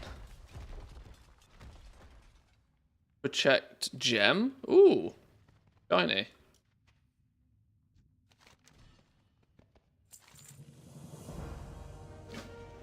The station then. Go on then.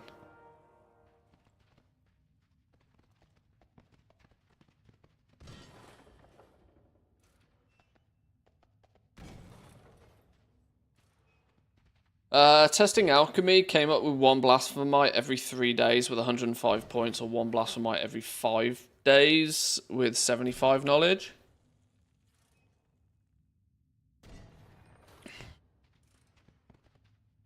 I suspect that the optimal way to do blasphemites memory leaks. Are you kidding me? You taking the piss, Blizzard? You're making me fight off memory leaks? You do that enough with prospecting. I suspect that where Blasphemite is concerned, logging in every day, doing 1 transmute per day, might net you 3 Blasphemites a week.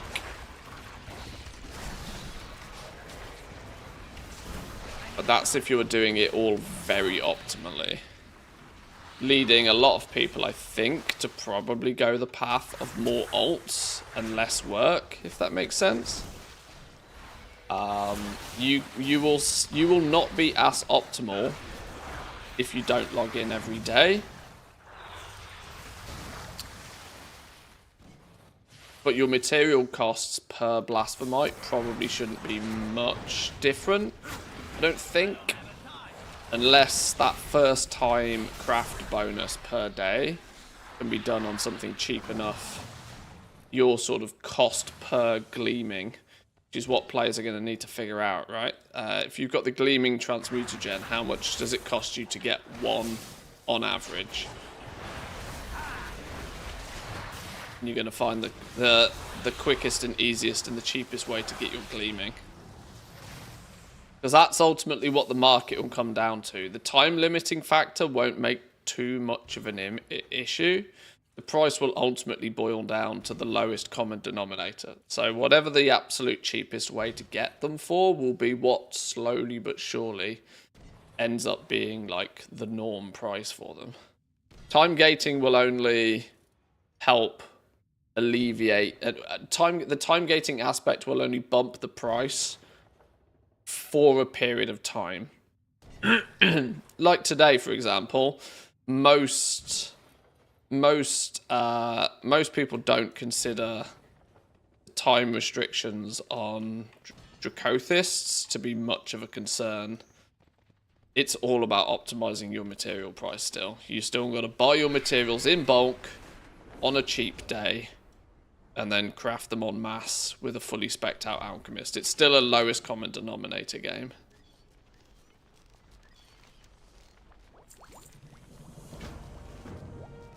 You get gleaming twice a day, once for the transmute and once on your first thaumaturgy, if you spec right. Yeah, this is it. This will mean that you can get you can probably get enough gleaming. Let's say the average is 18 to 25 gleaming currently. Or let's just say that it's meant to average at about 1/4 of a Blasphemite per day.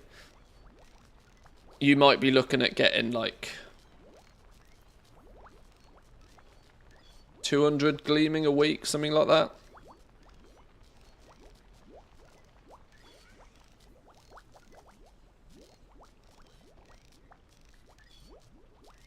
I don't know, maybe a little bit more. If it's 20 on average per button press, you're basically getting your transmute every day and you're getting your bonus every day. That's 140, 280, 816, 24. Yeah, you probably, if you do it in the most optimal way, you can probably make 3 Blasphemites a week. But that might potentially require you to log on every day.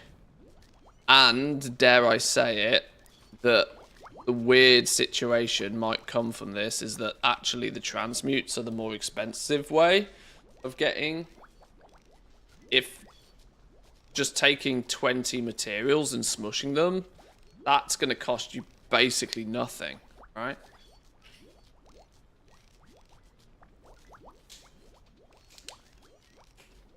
That first button press of the day, first thaumaturgy of the day bonus is very important, I think.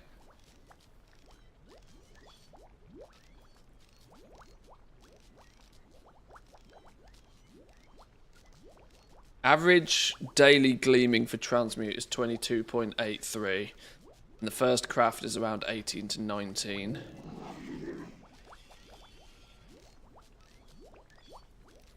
Which nets out at about 40 a day. Yeah. So a Blasphemite every 2 days. Assuming you're logging on every day. Now that's going to get you That's going to get you the most blasphemites in the shortest period of time, but that doesn't strictly mean you're getting them for the cheapest price. That first thaumaturgy every day could cost you basically whatever 20 materials costs you, which is absolutely nothing. Which means there's going to be a supply of blasphemites that will be very cheap, and then they'll be slightly more expensive to produce blasphemites, but in more frequent a quantity. From the limited testing I've done. But it's something to be aware of. What's this dude want? Hang on, why have we got pests exterminated?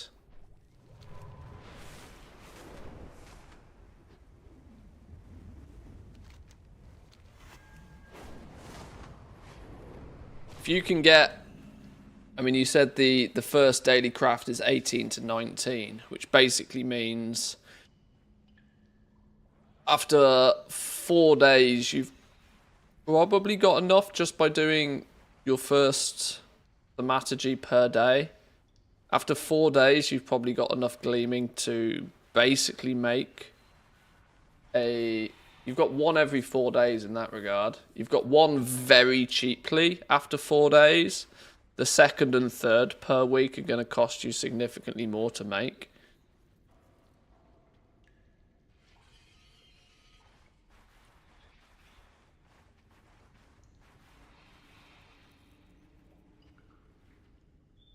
And the whole logging in every day situation isn't strictly too much of a problem, but it is a problem the more you try and do it at scale.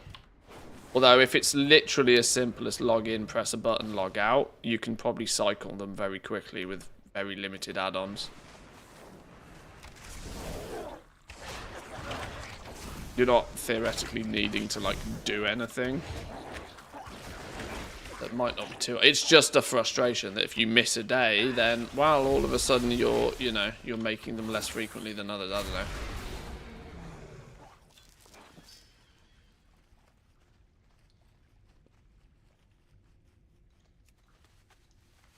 Does alchemy or the other professions have something like in Dragonflight where you needed to go to Brackenide Hollow to do some of the crafts? Currently not that I've spotted. But that said, most profession testing has been done in the capital cities right now, and I've personally not looked that deep into it. But I don't think there is, and I hope that they don't go along that. I don't like crafting tables in the first place. I think crafting tables are a bit of a scam. To cluster all of the crafters together in one spot. I don't particularly like crafting tables, so if they can move away from that, I'd be happy, but...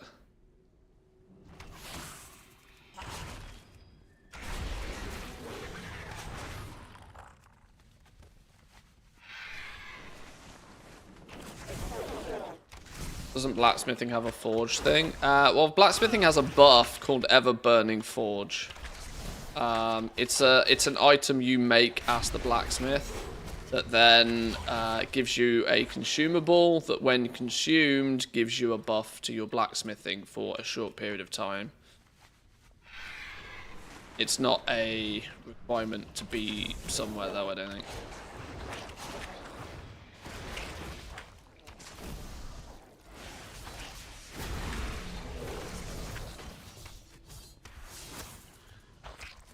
Seems like the recipe to open sockets on jewelry drops from the raid. Doesn't that mean that Blasphemite won't be needed as much until raid opens?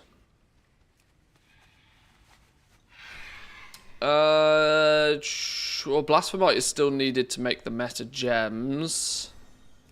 Blasphemite is still needed to make jewelry stuff. There's still some other reasons why you might need it. But yes, you're right. I mean, the whole concept of most of this is that the demand doesn't kick in until the raid opens up. That doesn't mean there isn't gold to be made. Just don't forget, demand is just, you know, when the main demand kicks in, sure, that's 80% of your sales. But those early 20% of your sales are often the most profitable ones. So I'd still, I wouldn't worry about that side of it too heavily.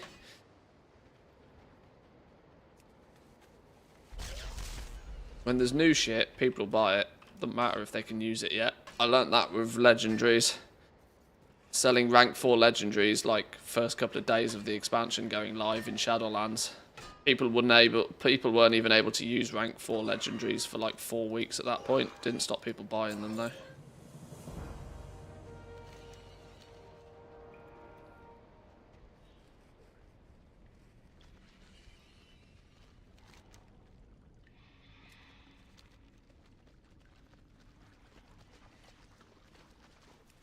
Oh, we're meant to be up somewhere. How far up are we going? Huh? Aha, here we go. Here's another spot.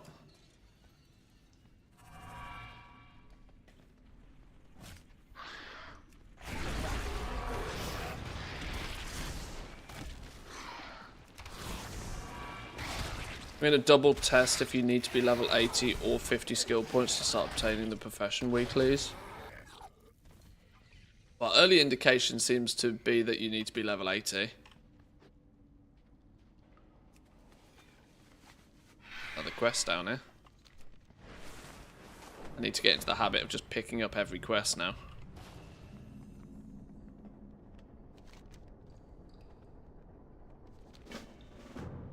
There's another quest. More importantly, need to finish the ones I've got though.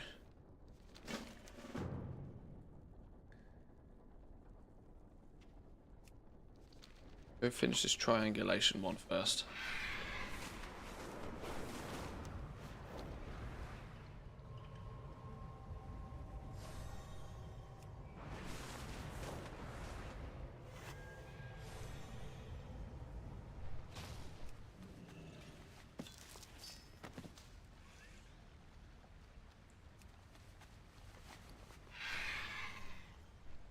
.506 BOEs.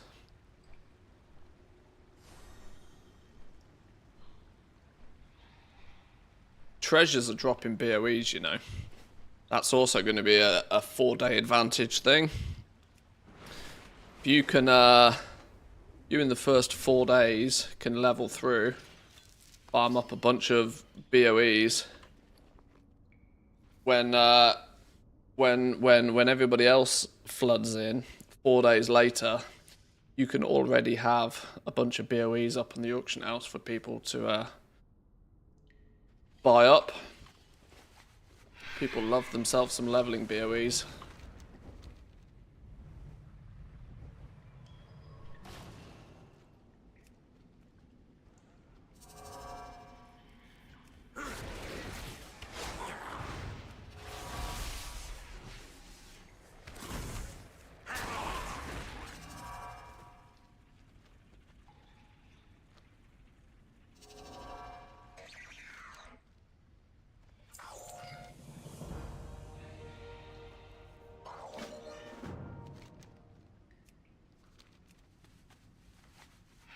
Are you still above ground?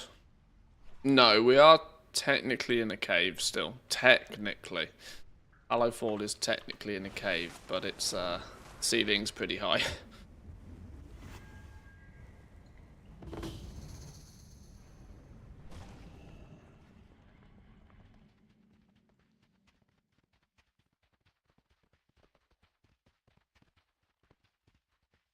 Bro, this is where we kill this golem fella. We found him earlier, but we didn't have the quest yet.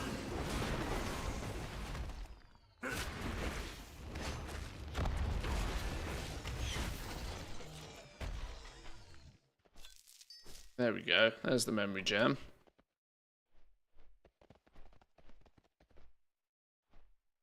You want this, or does somebody else want this? Somebody else wants this.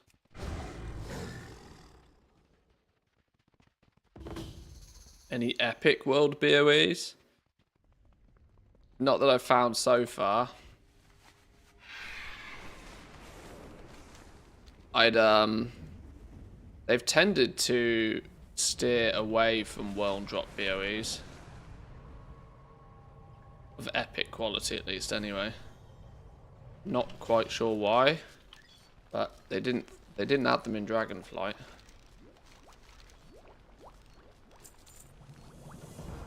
That was a better experience.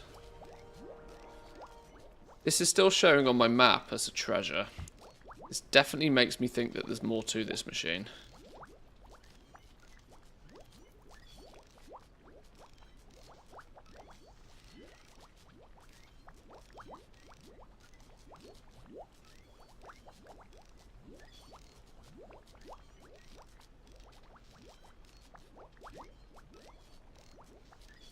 Not to mention discovering it is also part of the Treasures of the Ringing Deeps achievement.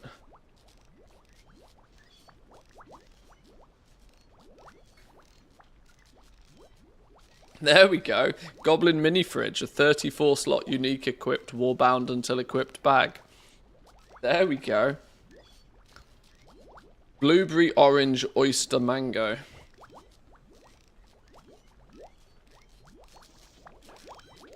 Blueberry, orange, oyster, mango. And then we can loot the thing at the bottom, look. There we go. We've got the goblin mini fridge. Binds to warband until equipped. 34 slot bag. And 150 rep. There we go. I knew there was more to this. I knew it was just an order thing. Well, that can add on to one of my embroidered deep sea bags. No equipment slot available. We'll just use this one then. No, just use this one. No, just use this one. There we go. Oh no, that smushed the order of all of my bags. Oh, I wish I hadn't done that now.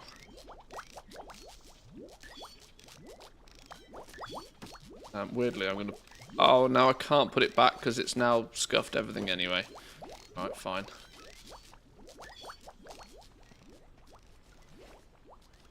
Cool. Still showing on my map.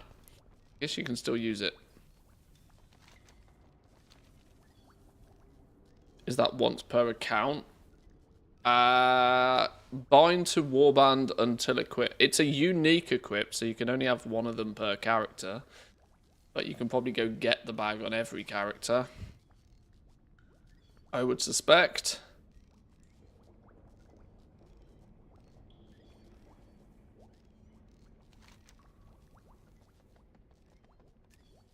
Troublemakers dealt with, moles dealt with.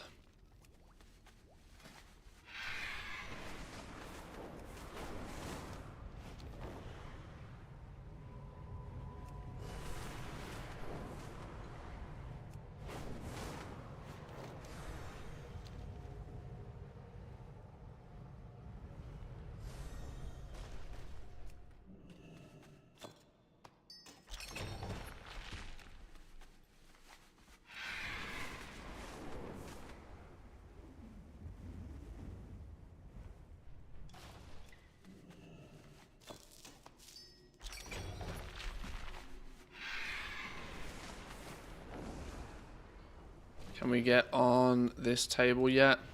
Oh, we did get on the table. Attack. I don't have a target. I need a target. All over.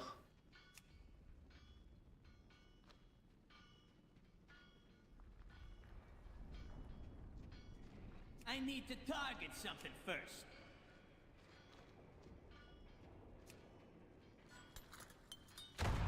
Airstrike. I don't have a target. I need a target. I need to target something first. What the hell's going on here?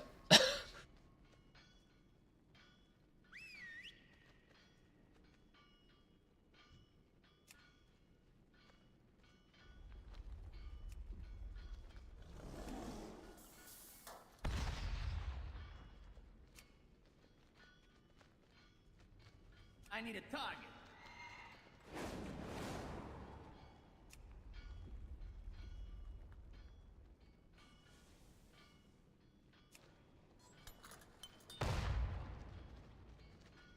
how do I deal with them? What quantifies dealt with?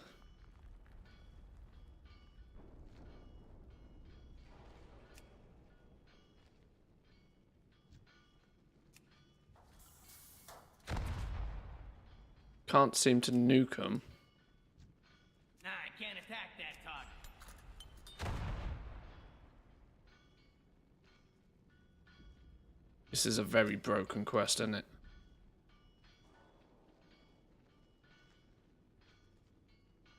I need to target something first.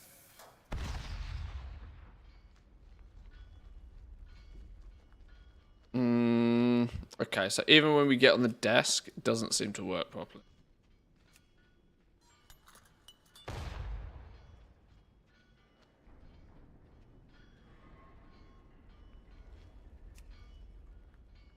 I don't have a target. I need a target. I would assume when they come over and give me papers, then that should be them considered dealt with. We think? I don't know. There's also not an exit button on this, which is a slight problem.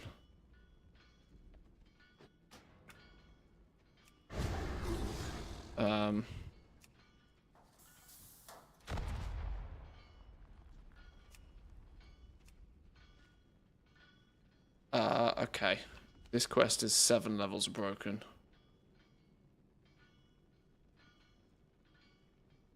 Check the papers at the overseer's desk. Troublemakers dealt with.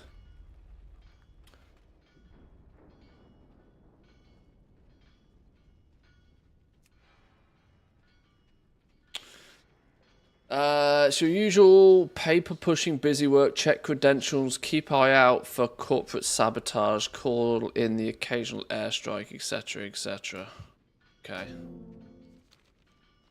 Well.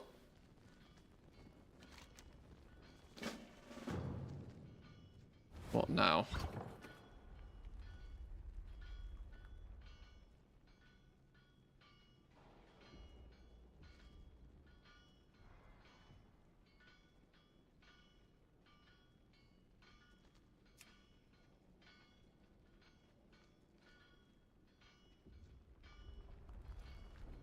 I need to target something first. Yeah, it doesn't seem to give any credit to the fact that they come over and give you papers. Because that theoretically should be like 3 now, right? None of these seem to be troublemakers. I can't seem to bomb him. I can't attack that. I don't have a target. Yeah, it's busted.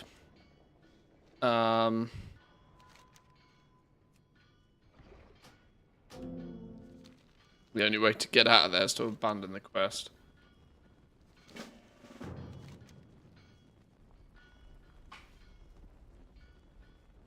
A bug.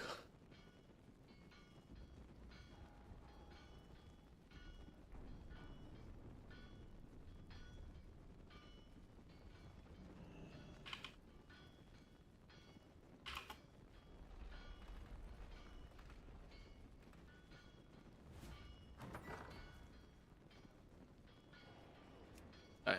That one's very broken.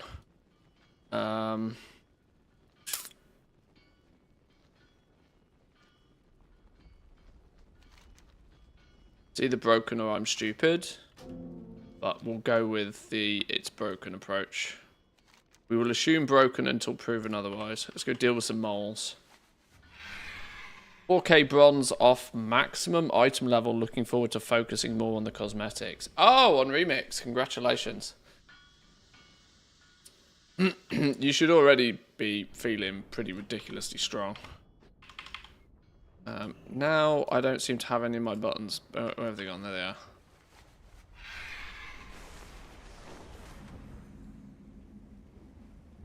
Another deep lost satchel. Where you at? Yoink.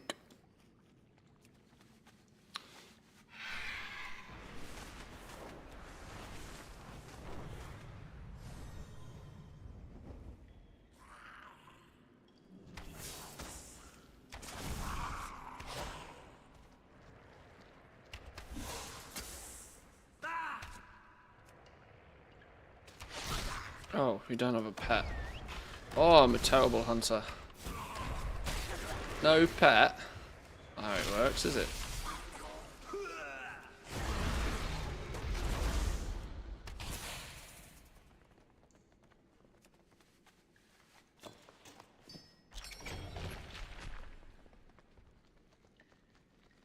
Any kind of shovel item to get more treasures? Not that I'm aware of.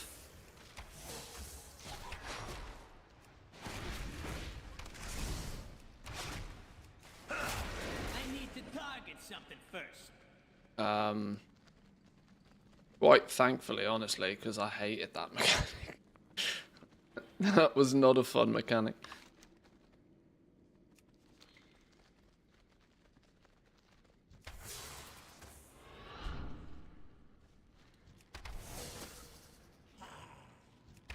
Just to confirm, the mailbox leveling still works in Remix.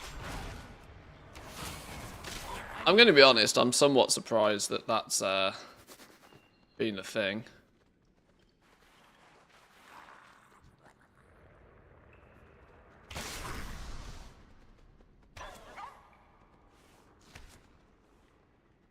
Let me off the moly moly moly.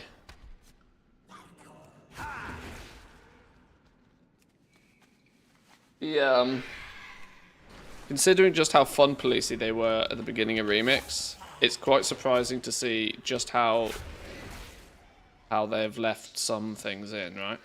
The stupidly fast leveling side of it, they're like, yeah, sure, you lot carry on. The twink like boosting thing, they're like, yeah, you guys carry on. Yeah, heaven forbid somebody farm more than 10,000 bonds an hour out in the world, and it's just like whack. It just doesn't make any sense. So inconsistent. I need to target something first. I don't think Blizzard cares. You still need to level them to 80. Well, this is true. Like, it sounds kind of cool right now that, oh yeah, you got like level 70s, woo! But yeah, if you've still got to get them to 80 before they're really that useful anyway. But there's still no denying it's $60 potentially out of Blizzard's pocket. Oh, look at this area. Juicy. Gold all over the place. Because, you know, they'd much rather sell a level boost.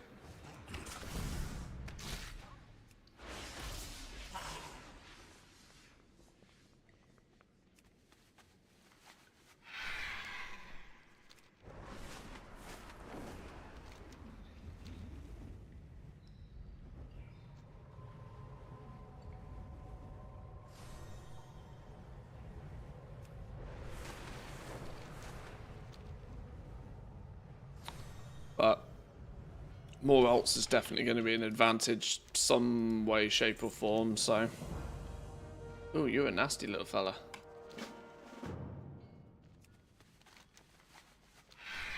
I wouldn't mind leveling a few more. I don't really have much of a target or a goal for alts. Other than I already know I should have more than I do, so I'm still like... yeah, whatever. I've much more ended up playing, like, with a main character. Early Dragonflight, I think I kind of got a little bit, I think trying to get all of the knowledge points for all of the professions, whilst also trying to grind out all of the rep on those characters as well. Early in Dragonflight kind of burnt me out a little bit, which is why I'm somewhat hesitant to go the alt army route this time.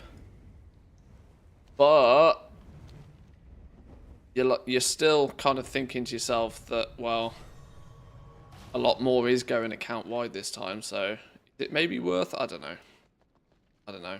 It probably is.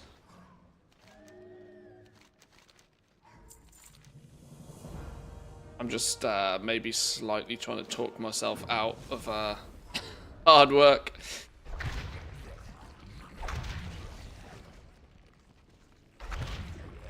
Squish, squish, squish, squish, squish.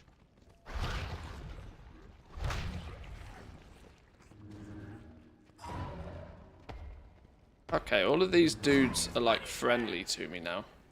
I've clearly done some in, right? Hurry back!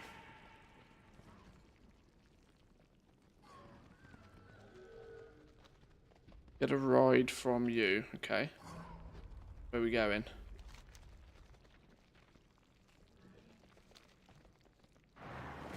Oh shit, we're flying.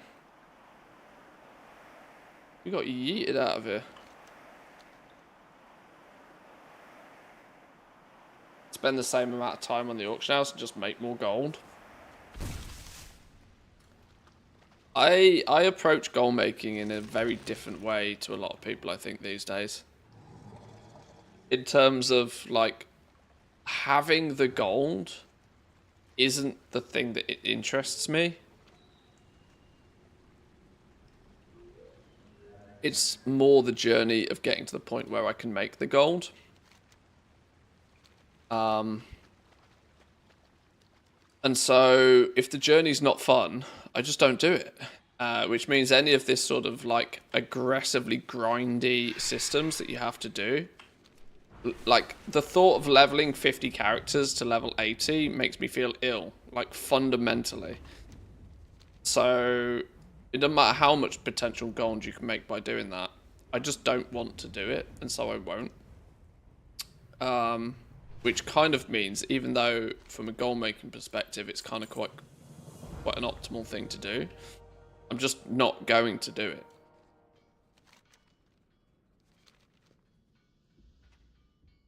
And it means a lot of the time, I've noticed more so that I tend to take the easy road, goal making. I still want, I guess it's because I hold true onto my old, like, values of goal making. Of that, if I'm going to put hard work into something, I want to see it being, like, an ever-growing thing. This is why the old army stuff doesn't really appeal to me all that much, even though I know it's very good. It's very good at the time. For example, like, if you set up 50 characters to make Dracothists, you've probably had a pretty good time for the last few months. Logging on to them all, crafting your Dracothists, and then moving on. But then, soon as Dracothists are no longer the thing, you've put a huge amount of time and effort into building this machine, per se. That then stops being useful. But, I don't know.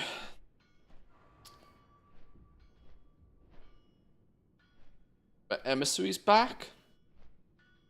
Or will we get the same weekly +3 days reset going on? I don't know if emissaries are strictly a thing. I've not seen any indication that they are yet. They're still well, but that said, I haven't unlocked account mode yet. Adventure mode. I think you have to be 80 before you sort of unlock that. And when you get access to World Quest and stuff, that might be different, but I'm not there yet. Oh, I got 3 Amber Valiant Ambers from that one piece of ore. From that one treasure, sorry.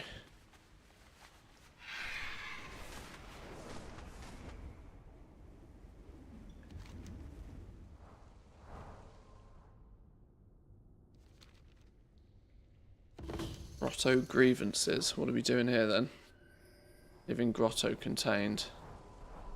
Kill things.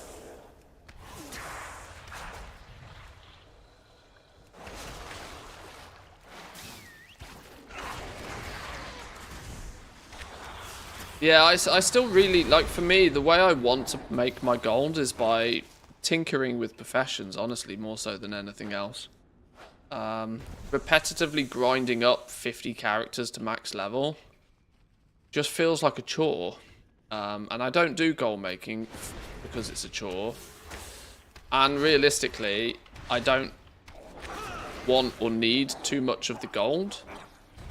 So I tend to wait until there's something that more fits my needs. This is why I like to play around, you know, I'll always do a lot of research into how the professions are going to play out and what we need to do for them. So I can ultimately find the thing that's not so grindy. But in an MMO, you're always going to find that the most profitable thing to do is the thing that most people don't want to do. And I'm very aware I fall into that category of people who don't want to be doing the hard thing. So if you are willing to do the hard thing, you're probably going to make more gold. That makes sense. There's a rare up here somewhere. What's his name? Aquilion or something. Who are you? You have a big shell on. Absorbing 144,000 damage. Healing 2% of maximum health every 2 seconds. 5 days remaining. Hello?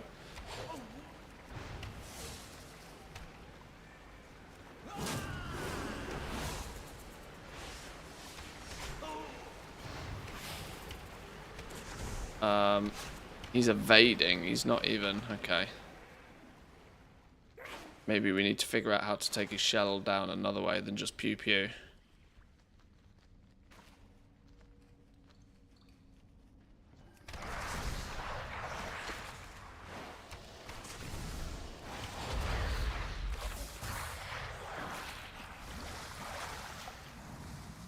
Is there any raw gold making the war within, like dragon races? Well, dragon races are still a thing.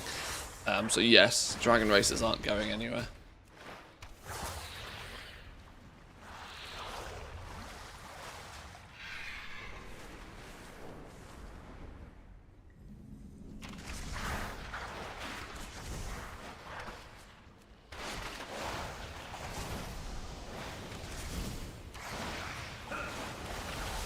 Delves might end up being a good source for gathering professions. That the fact that the nodes in the hall, nodes and herbs are respawning there as usual.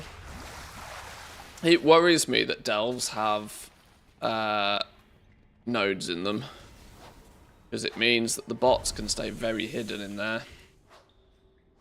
Very hidden. And if there's seemingly no cap on them, and the likelihood being is that the nodes will spawn in any difficulty. So, you know, a bot could easily just run tier 1 difficulty all day long. Get to the point where it can just, like, cycle through it 100,000 times. It's such an obvious room for exploitation. Well, I hope Blizzard have also come to that conclusion.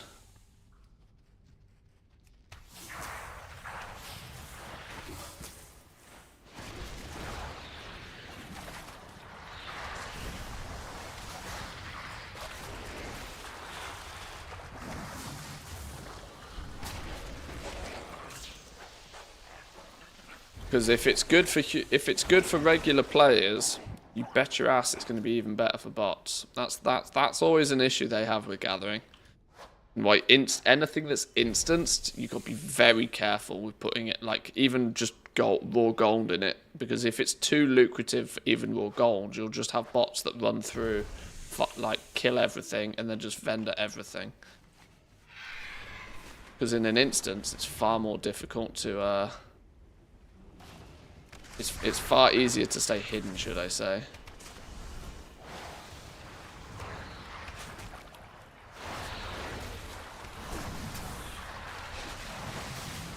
They shouldn't, I agree that they shouldn't make the game around, you know. They shouldn't not do something just because it might get abused by bots. They at least need to be aware of the fact that it might happen and figure out a way to be more vigilant about it. You would hope that they would do something like track, you know, if a player is seen to be doing an abnormal amount of delves, surely that should create like a red flag, you know.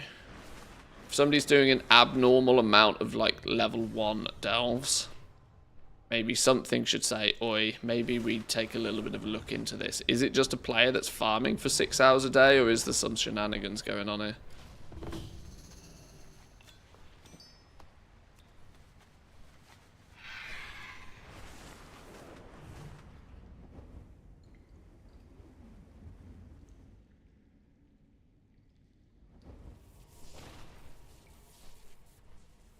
Where's this satchel at?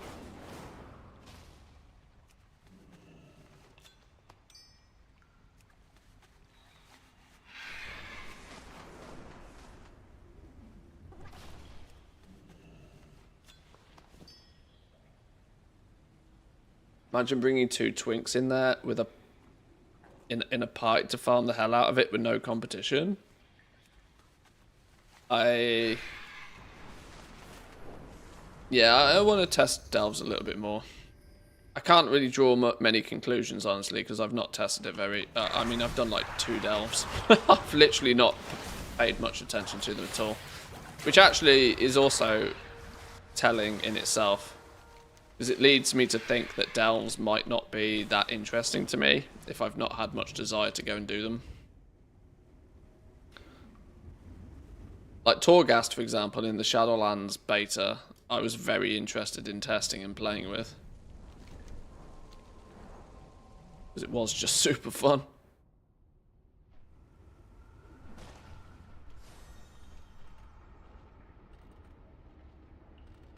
Where's this treasure then? Is it in the building?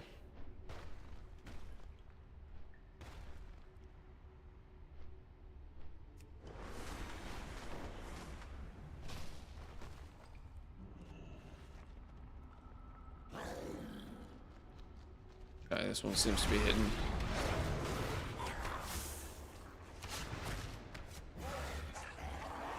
There's already that distinct feeling of being in a cave all the time. So then going into a delve, which might just feel like, well, we're going into another cave again.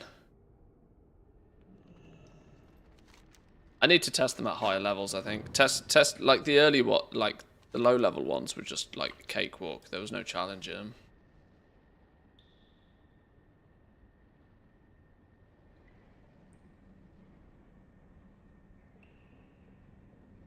Which version do I need to buy to play the beta right now? If you have the Epic pre-order, the top tier one, you can get straight into the beta. Alternatively, you can still sign up for it and you might get lucky enough to just get an invite anyway.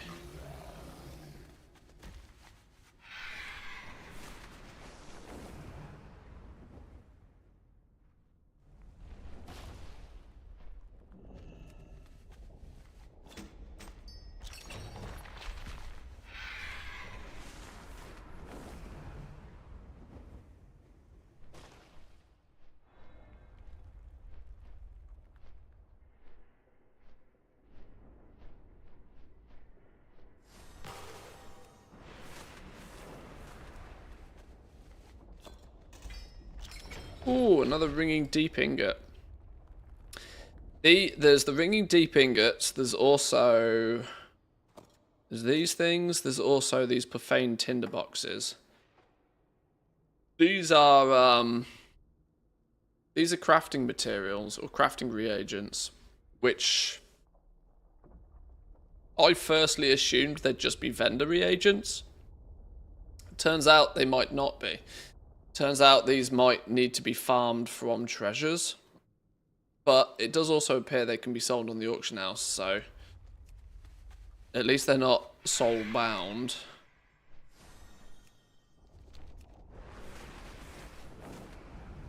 But hunting them down via treasures might be useful early in the expansion. Returning to work. Praise the machine. Spend the treasure from the kobolds. I keep getting this thing pop up and I'm like, what the hell is it talking about?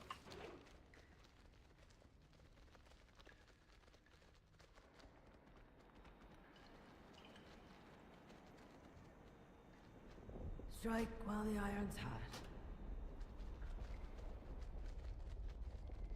Quest round here. Let's grab all the quests if we can. You don't look busy enough.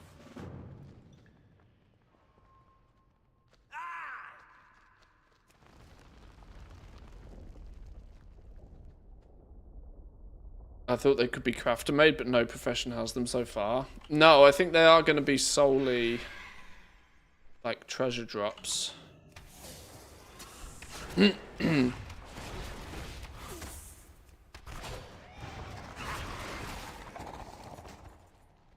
What I also haven't really done is I haven't fully figured out exactly what recipes need them. If there's going to be any sort of like high value reagent that ends up needing them, they might hold some value. Otherwise, if you just need like 1 or 2 of them for crafting a piece of gear, then there'll be freebies on the auction house again. They'll just be on another thing to add to your shopping list.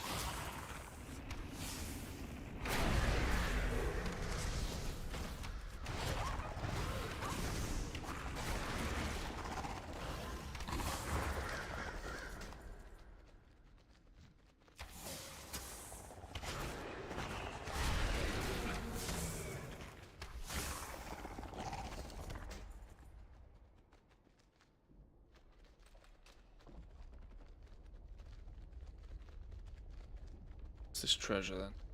There it is. There she be. Oh! A gloom fathom hide. An immensely sturdy hide from an animal you are unable to identify.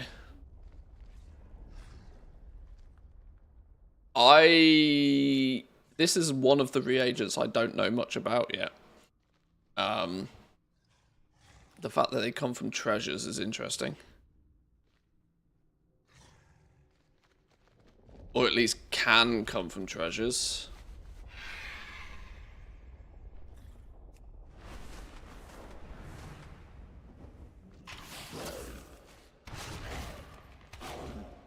These are used in an awful lot. Maybe these fall into the same category. Vein tinderboxes, ringing deeps ingots, gloom fathom hides. Maybe they fall into the same category of like treasure farmed materials. This gloom fathom hide, for example, goes into scary amounts of leatherworking stuff. Like literally every endgame piece of gear needs this gloom fathom hide. Stormbound armor kits take them as a consumable. And there's a bunch of profession gear that needs them as well. Fortunately, that's the only like consumable that takes it. But that's still, you know, significant enough that if they're rare enough, if these only come from treasures, then people will farm the treasures. But I presume there might be another way to get them.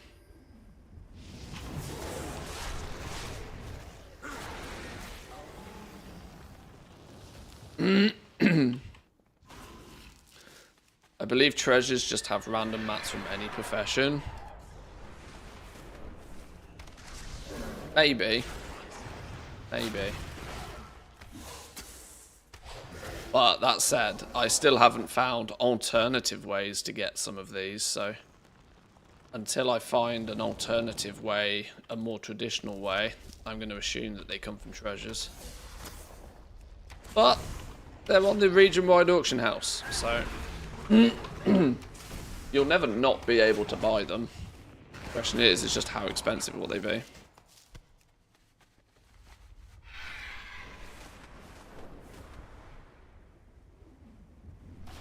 Oh shit. Thought I'd done a magic maneuver then.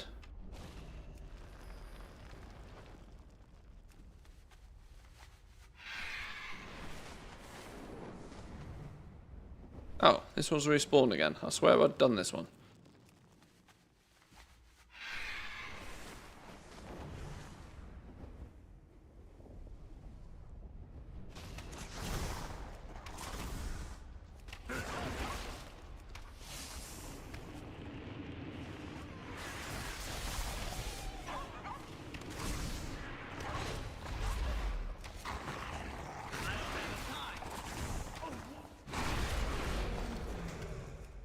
There's my last juicy meat.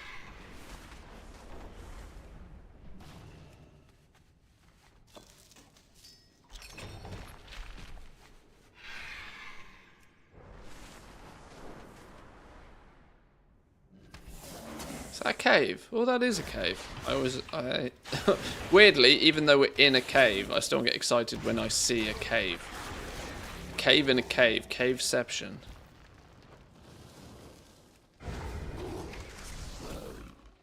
Any goodies in here?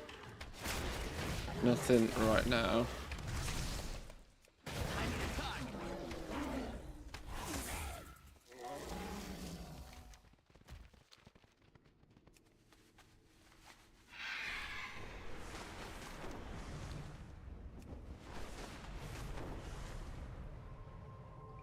I've had almost everything from those treasures. Inks, herbs, ores, nullstones, flowers, engineering mats, etc.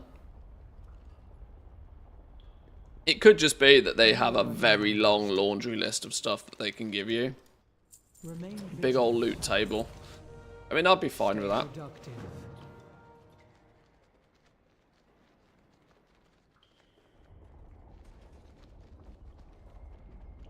Hey, we're friends, okay?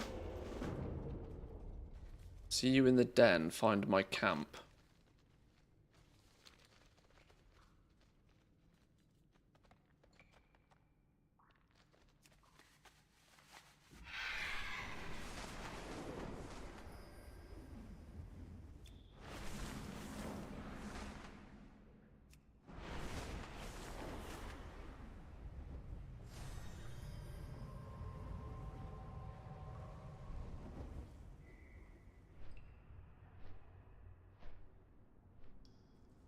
Oh, I really need to unlock like Yoldi regular flying. Makes searching for treasure so much easier. Speaking. Another reason to get to 80. Raise the machine. Just a rep. This is another thing I'm noticing at the moment. It doesn't feel like the actual quest rewards are fully implemented either. In terms of most quests are giving me gold and experience, and outside of the main campaign, quests don't really seem to be rewarding me anything at all. Not even rep very often. Now, whether they're just all, whether they end up being breadcrumb quests to unlocking like endgame stuff or something, I'm not sure. But otherwise, it's feeling very much like there's not really fully implemented quest rewards yet.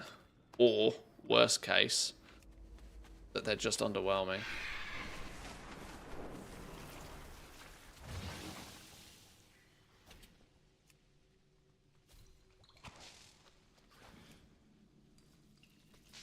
No knowledge points on them, which is odd. I've had leatherworking knowledge points from the treasures. I've had both. Where are they? Sturdy Nerubian carapace and studded leather band. Both came from treasures this week.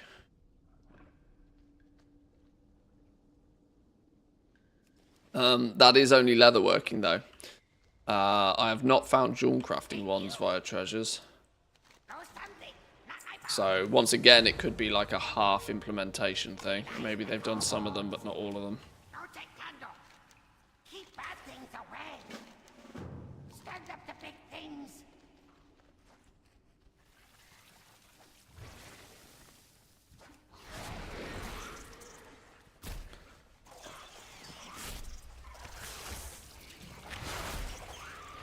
Seems to be lots of different types of treasures though.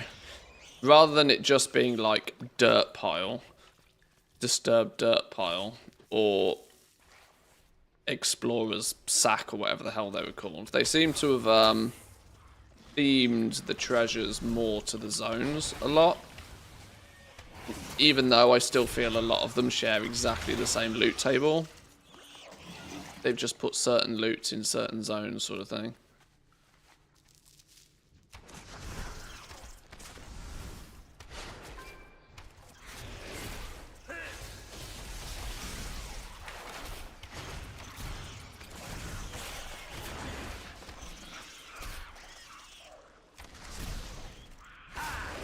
The digging you did, is that a profession related thing or of the zone itself? I'm not sure what you mean.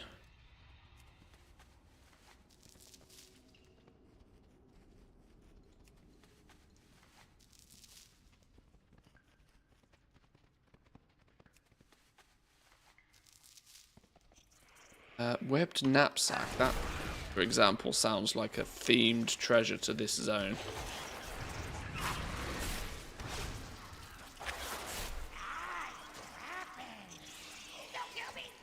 Oh, I just saw you dig something up. Oh, well, it was just a treasure. It's just a non-floor treasure thing. This is my point, right? They seem to be named different things and operate slightly differently in different zones. But the fundamental is that it's a treasure, and it probably shares a similar. They probably all share a similar loot table.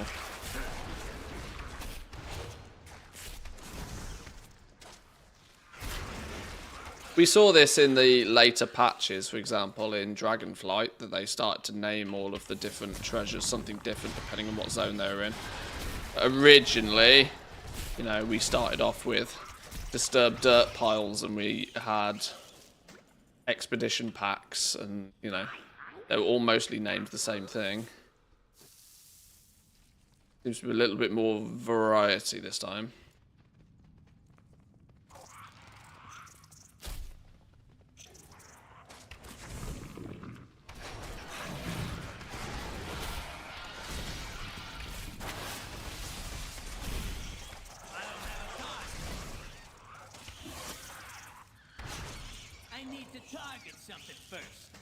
This web knapsack appears as if it could be slightly different though.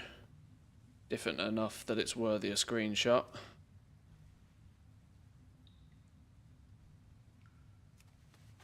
In case it's not just a regular treasure. Big old gold nugget, 20 gold. Reputation. That leads me to believe that this is a one-time treasure, but it's a reputation treasure. That will be a one-time treasure then. About 150 gold worth of stuff in it. And some rep.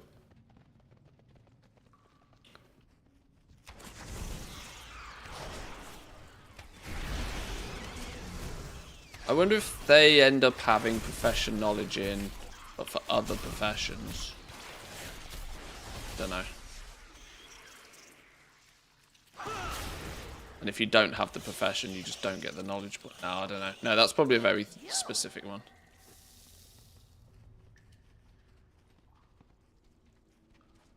What am I still missing around here? Oh, here we go. Here's one dude to save. Be free! Be free, my little kobold. Kobold. Whatever they're called.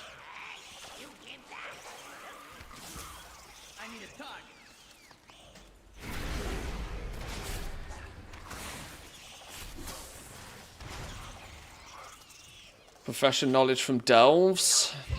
That's also a strong possibility. I was rummaging through some data mining, and there's definitely plus 10 knowledge point things with. There's definitely some plus 10 knowledge point items for most of the different professions that don't seem to fit anywhere else.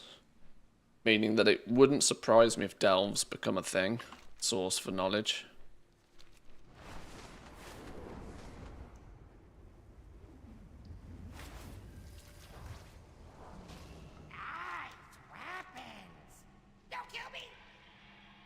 Okay, gonna hand this one in first. What? Okay. What's going on? We disconnected? What's going on here?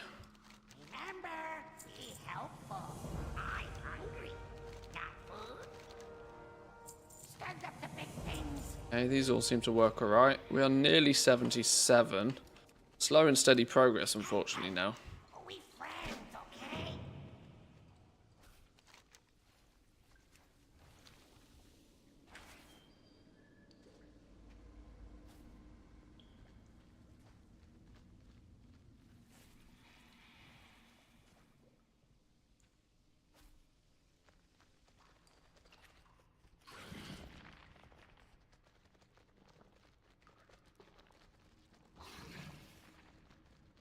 Where are we going in here then? What are we after?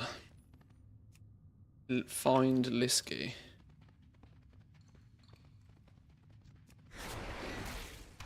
Squish a slime, I suppose.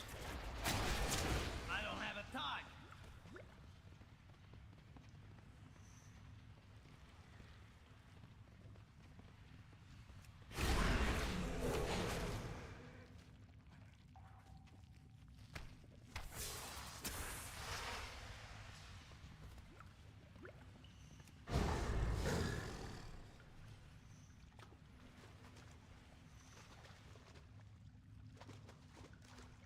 There you are.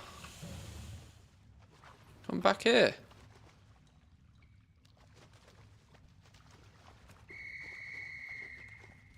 Found you. Get back outside, you.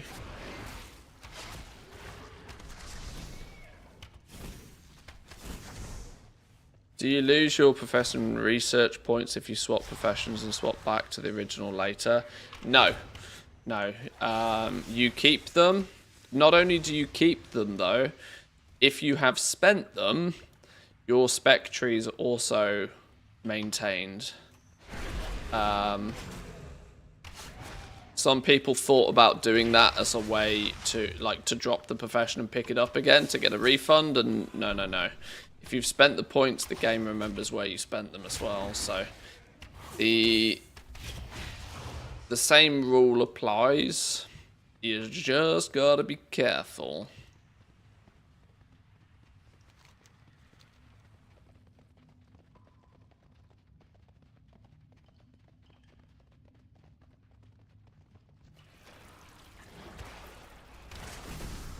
We can swap between professions without losing. No, no, no, no, no, no, no. It's still definitely not advisable to swap your professions.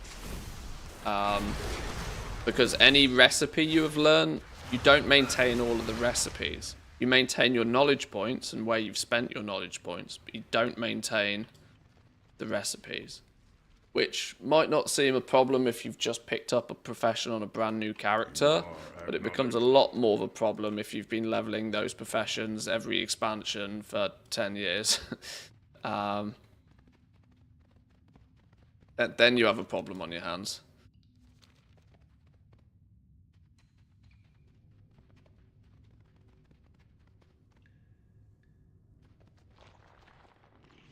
Where's this flipping... Oh, gone then. I've lost him. You're here. No, wait. What? Where are you? He wasn't following me. Damn, I've lost the bug. Who was I meant to be finding? Whoops. Let's go get him back again. No, that's an Uzi dude. There he is, look. Oi, come back here, you son of a... It's like an escort quest on crack, this one. Where did he go?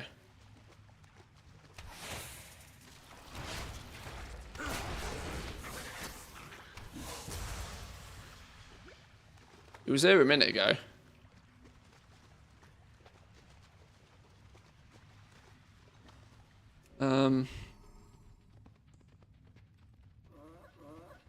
It's distracted. No, don't be distracted, you dum-dum. Come on, you. Distracted again. Oi.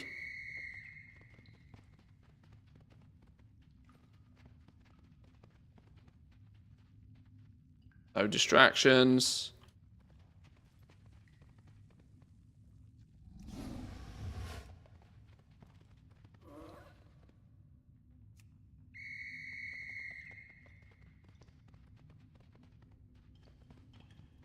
Pay attention, you. There we go. Please proceed. Much better. Remain vigilant.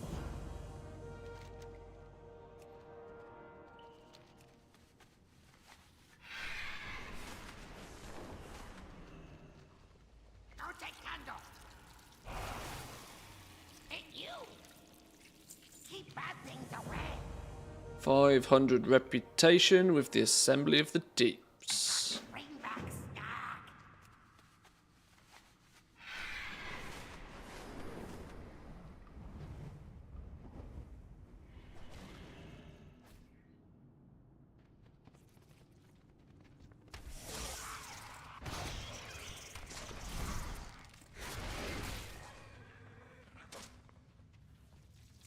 Oh, there you are, look. I'm out of There you are.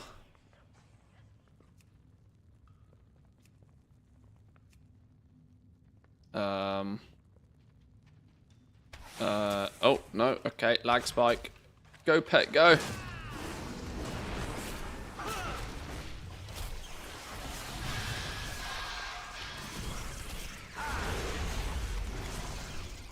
Gotcha.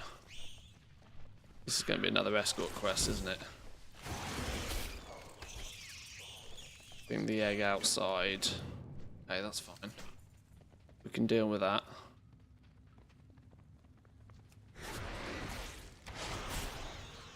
Pile of refuge. These are interestingly not showing on the floor on the mini map. These piles of refuge. We have to spot the sparkly on those ones.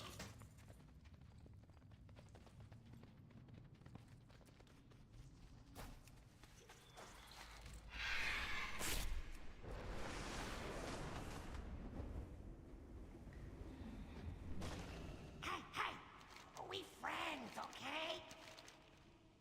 Remember, be helpful.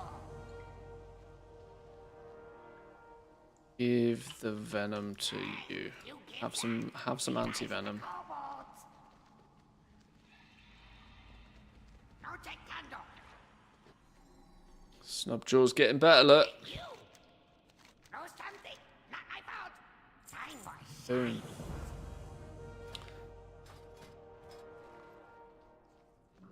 Renowned 3. Do we reckon it's going to be the same again? That by do it like sort of lore mastering the zones might get you to renown. I think it was like 6 or 7. I think you got to in Dragonflight just by lore mastering the zones. You couldn't get very far, but now that it's an account wide thing. This is what originally sparked people to figure out how to do all this slingshotting. If I do it on one character first and then go back and do it on my main character, I can actually get twice as much bone. You know, it was all a bit silly. What's going on in here then?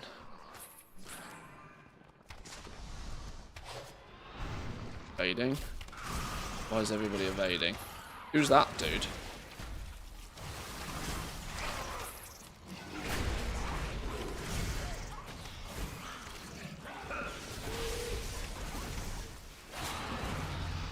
It's going to take a little bit getting used to actually having accounts being rep wide, you know. Having no shenanigans is going to feel so good. Oozmodius slain round here. Where's Oozmodius then? Sounds like a big old bug to me.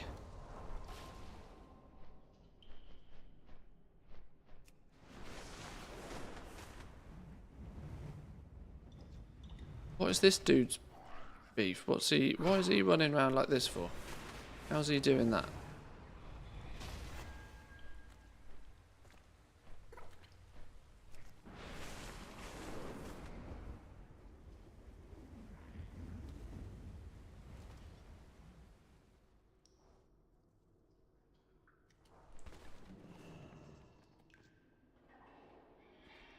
Oh. Where's this dude we're meant to be killing? You're a quest fellow as well. Who's Modus?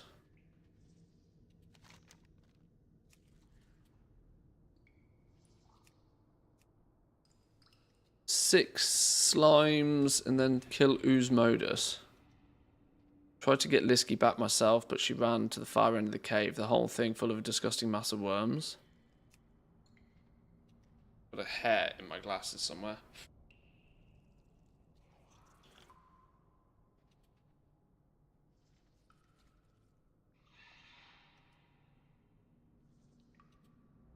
Can you do all the rep stuff on one character and then do it again on another, or is it capped somehow? No, it's just purely account wide. You'll see when you gain reputation that it's got this little bonfire symbol next to it. This little bonfire symbol is an indication that it's a warband, an account wide rep gain. So you'll gain 500 reputation with the Assembly of the Deeps for all of your characters. It's account wide. warbands basically replace the word account with the word warband in your head, and you're kind of mostly there. So instead of gaining reputation per character, you gain it on your account now, and it's a one-time bonus. So once you've claimed this on one character, you can go back and do the quest again, but you won't get the reputation. You only get the reputation the first time. And this little fire symbol seems to indicate that it's a warband bonus.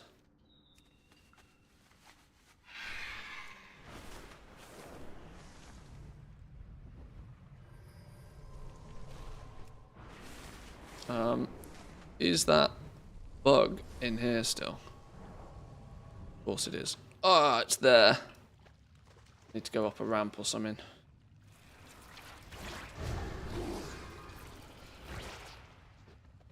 So only work on characters that are part of the warband only. All your characters are part of your warband. You only have one warband and every one of your characters is in it. Any character on your account is in your warband. That's what a warband is. It's all of the characters on your account. The best way to understand warbands is just replace the word account in your head with warband. So anything that's on any character on your account, on any realm, is all part of your personal warband, your account.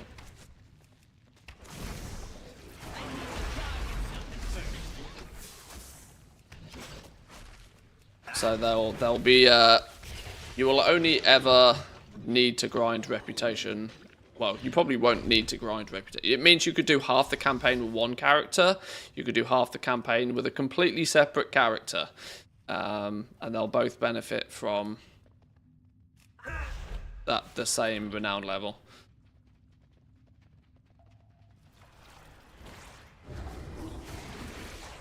It's only for one account, right? No, it is Battle.net wide. Battle.net wide, that is your account.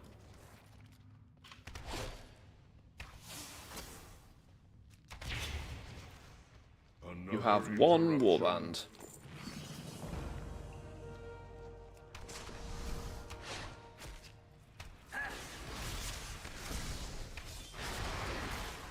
If you are on WoW 1, you will still only be able to play the characters on WoW 1, but you will your warband technically that is your entire account. So,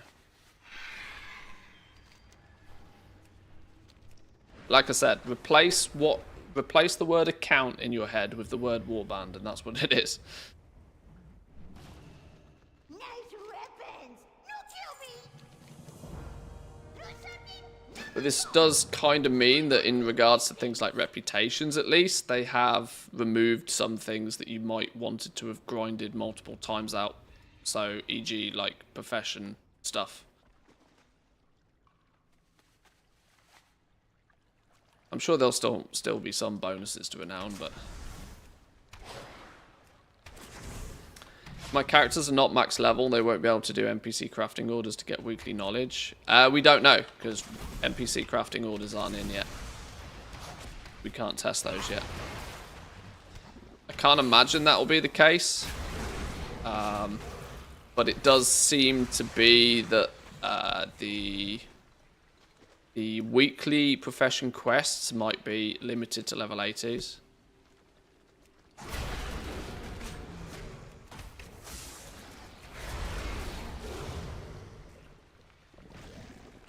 Going to be no cheaty way to power level renown by using an alt to 10 first. No, thank God. Whilst I engaged in that shenanigans, I didn't enjoy having to do that shenanigans. I didn't enjoy having to do everything on one character first, just so I could slingshot myself on my main character. Felt really stupid. I'm very glad that's gone.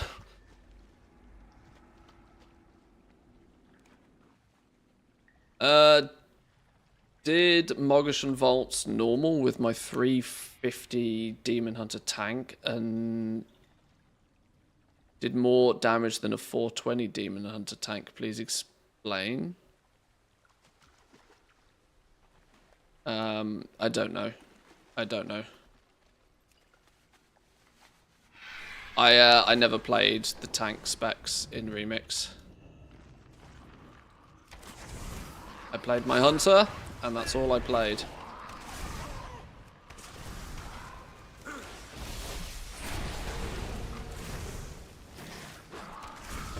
I learned to, for the most part, ignore damage numbers in Remix, honestly, though. More gear, more damage is the TLDR. Don't worry about it. Use which tinkers are fun. Use which abilities seem to work. Mob scaling is such a weird and wacky thing in Remix. I very quickly learned to just ignore most of it. Just focus on getting more item level. More item level, more win.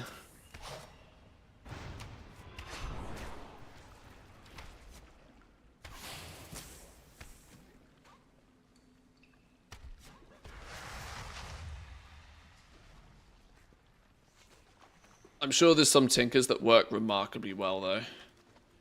There was some couple of cool synergies. Alchemy is one profession for an army then, but what about the second one? Or other profession has some sort of daily cooldown that you can click and log out. Well, tailoring's much the same. Tailoring, you're going to have cloth cooldowns once again. How lucrative they are, I don't know, because tailoring's very busted, and I've not really looked into tailoring all that much yet.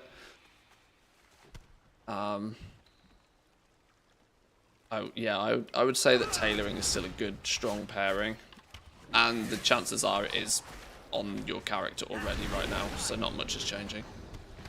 This is the interesting thing. So little is realistically changing from Dragonflight that if you have a good understanding of how Dragonflight professions have worked, you'll do absolutely fine in the War Within. There might be a few new things to sort of pay close attention to in the early days, but it's going to be very well understood by a lot of people who played in Dragonflight.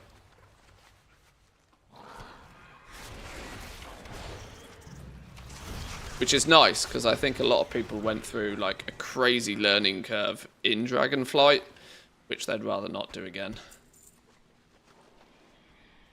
I've seen a lot of people already claiming that they just wish that the Dragonflight profession revamp would just go away in its entirety. And I do somewhat think that these are just players that are adverse to change generally.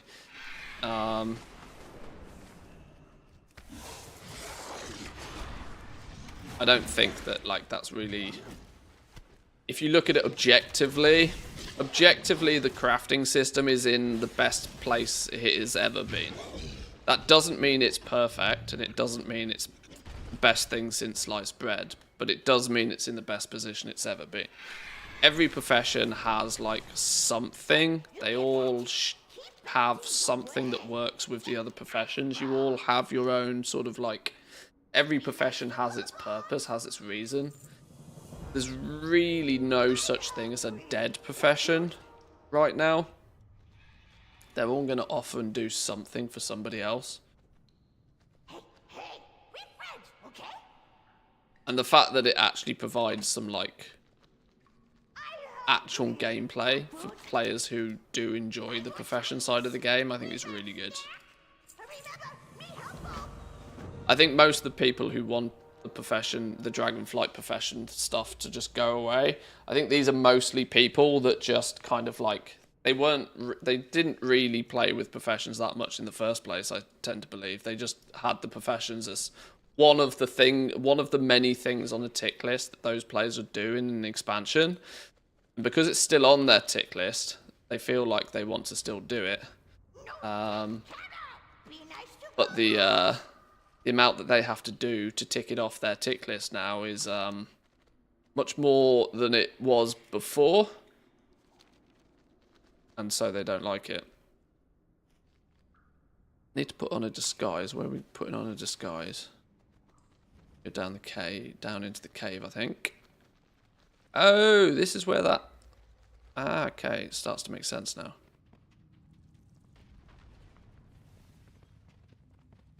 Covered in bug parts and sticky, smelly wax, nobody could see through this. We're meant to be able to get somewhere new now. What's in here? Oh, you're already dead. Much confused. What's going on here? Casing the camp? Investigate the camp. Press the guards? There's nothing in here.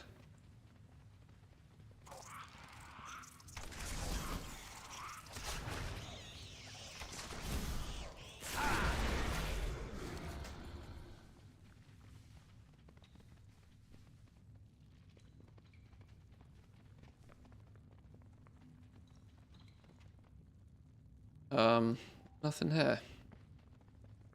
Confused.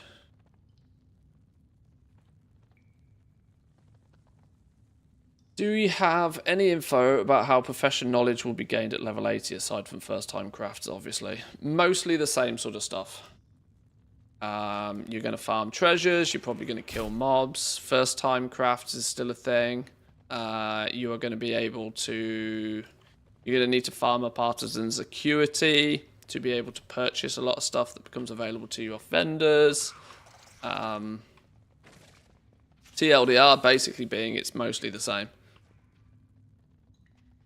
If you understand Dragonflight, you'll get on all right in the War Within. Obviously, the fine details of that about exactly where all the treasures are and stuff is something we'll slowly figure out. The concept is the same. Yeah, I think I'm meant to be upstairs, aren't I? This doesn't feel like the right place.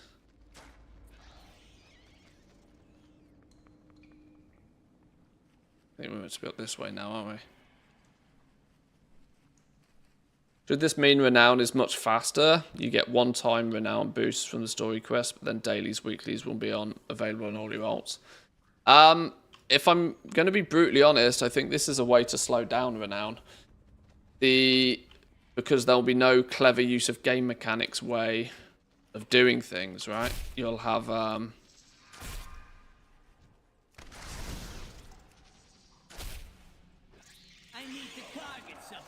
I do genuinely believe that capping your renown will take longer. Some people were capping renown in like in the first couple of days of it being a thing. But that was because of doing shenanigans, right? Now I don't think those shenanigans are going to be so widely available. You can only get rep once, regardless on which character you get it, and so that Blizzard are now able to very carefully determine when people will get different renowns with, you know, whatever.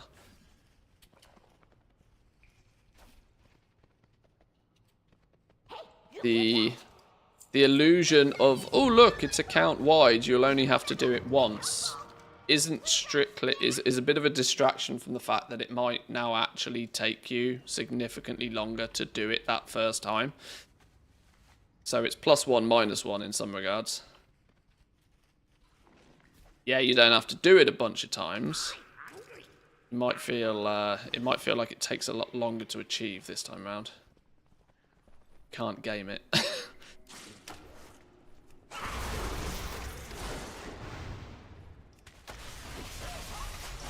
Would be my early suspicions anyway. Obviously, I can't really say right now. I'm level 70 set. I haven't even got level 80 yet. So once we've got a little bit more play testing under our belt, we'll start to get a better feel for how things all sorts of plays out. Nice weapons! No, kill me! Enormous pile of refuge.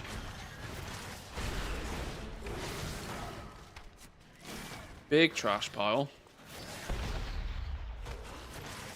Thrumming with potent telluric magic. Virulent charm cap. That's another one that goes in my lists of what the hell are these.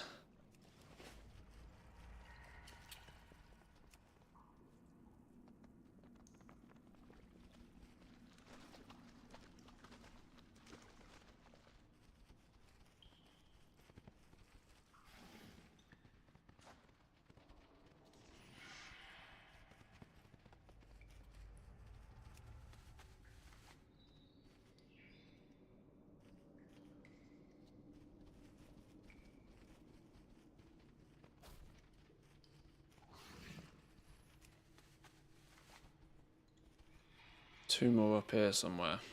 Where are you? Let's avoid the bugs. Avoid the dude that can apparently see through our disguise.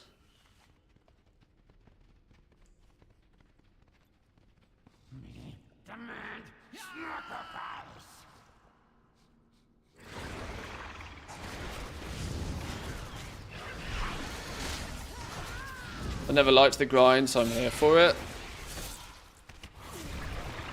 I do think it will mean that players will quite frequently in the early days and weeks be like cleaning their map of world quests and doing like literally everything they possibly can to like inch forward with those renowns. Because there might not be that gamer way of gaming it this time. Do you intend to idle all day? And one thing I've learned over the years is it doesn't matter if there's a significant reward or not at the end of the renown path. People do it because the time to do it is when it first becomes available, right? You have a lot of people that play this game in a way of like, right, what is the things that, what is new now? And when it's new now, I'll do it now. And I'll do it as optimally as I can, so then it's done. And then I don't have to think about it again, ever, because it's done. And so, in a weird way, a lot of people don't even really care all that much about any rewards that come from this stuff. They just like to get it done so that it's done. You'll see this with a lot of the world first raiders, right? They will absolutely smash through the content as fast as they humanly can. So then it's done. So then they can focus on the raid, they can focus on gearing up, they can focus on boosting to repay their bills. And then they can, once they're done, they can go log off and play another game. Especially in a world where we have Cataclysm, we have Season of Discovery Phase 4, we have Dragonflight Season 4, we have Remix. There is many options now. So sometimes players just absolutely spank content just because they can.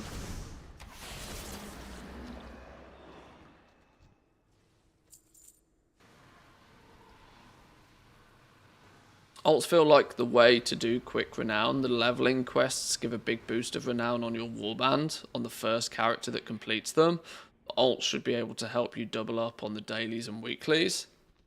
Well, probably not, because if your dailies and weeklies give you count-wide rep, this is the whole point. There's not the Blizzard are trying to design this in a way so that it can't be gamed by you trying to do things multiple times. That's the whole point of it.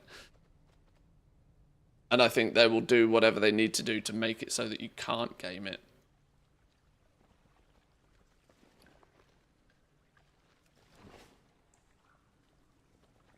A pile of refuge again.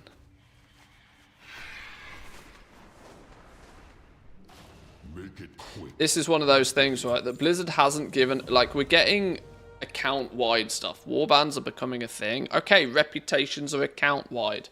Blizzard are giving players the things that players have been asking for years, but they're still going to do it on their terms, right? They're still going to... Right, okay, well, if you want account-wide reputation, sure, but you can only get that rep once per character, like, once ever, right? If you go do the quest again, you just don't get the rep. You might get, I don't know, a little bit of bonus gold or something. They'll still implement it in a way that is by their rule set. Which means if it takes you twice as long to gain the reputation now, that's kind of the kiss curse aspect.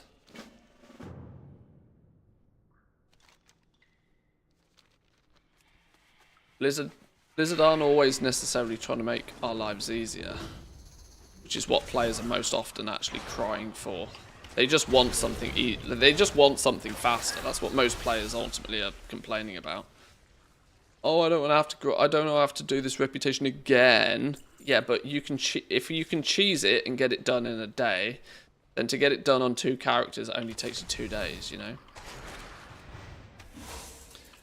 If they just make it so you only ever have to do it once, but it takes 2 days to do, then everybody's happy, right?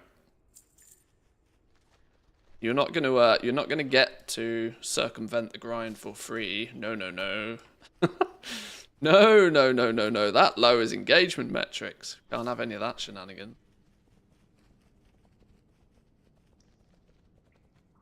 Just designed in a way where you still have to do the grind, but once you're finished, it's not something that you then feel obliged to do again, yeah.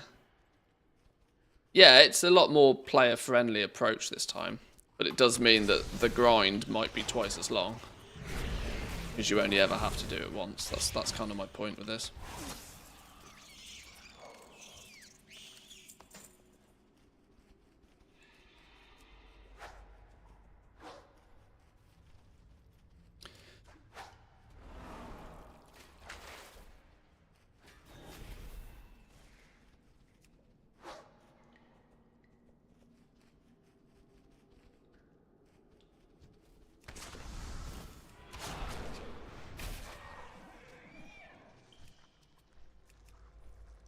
Oh my god. Some horrendous lag spikes. Woo! That was a good 6 seconds, maybe even more. Yeesh.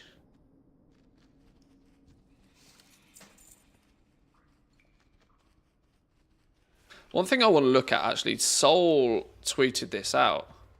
He seems to believe that the regeneration of concentration is different per profession. I can't remember which 2 professions he was talking about, but he noticed that it was recharging faster on one profession than on another. I really hope that's not the case.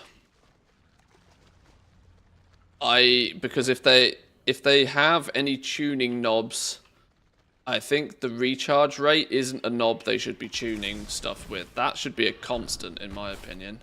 Every profession should regain their concentration at an equal rate. Where you can tune things is in how much concentration it needs to do a thing. If they start making it so that the professions have different recharge rates for the concentration, I think that's gonna really confuse everybody on a brand new system that doesn't need to add more confusion or on top of the existing confusion.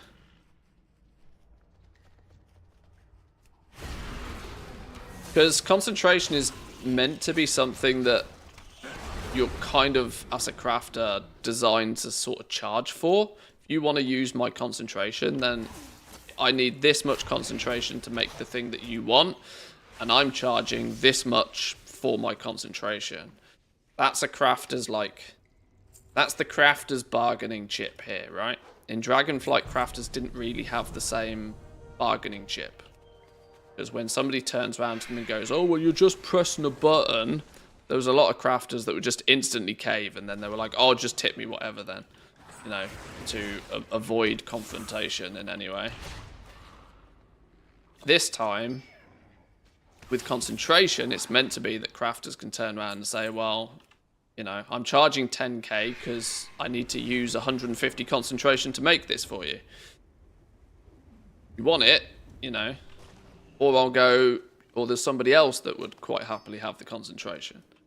They make it so it charges at different rates for different professions.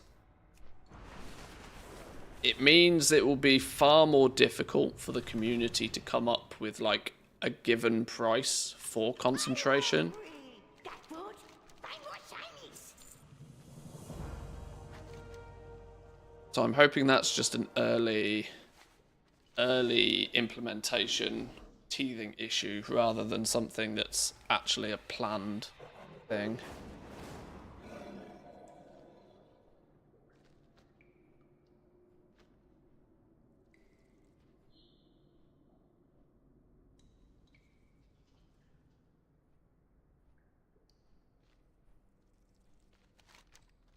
Have you met your quota?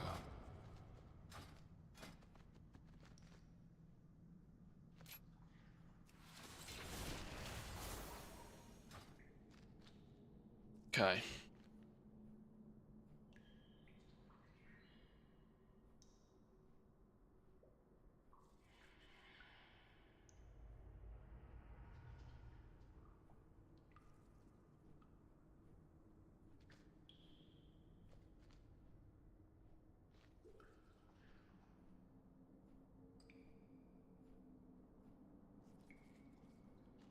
Need something Slightly to different do? recharge rates I'm completely fine with if it says exactly how long it is with a timer in the profession, but it doesn't.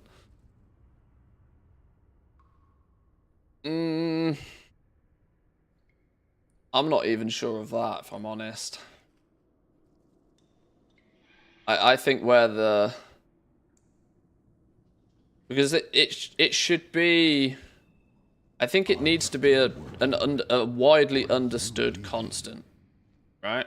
It needs to be widely understood that for a crafter to get a full bar of concentration, it takes X amount of time, regardless of the profession. And the reason for that is it means that people who are looking to buy gear off crafters and are being charged for the concentration have like a baseline understanding of how much concentration it could be worth. If an alchemist recharges significantly faster, they can get away with charging a lot less for their concentration because it recharges faster.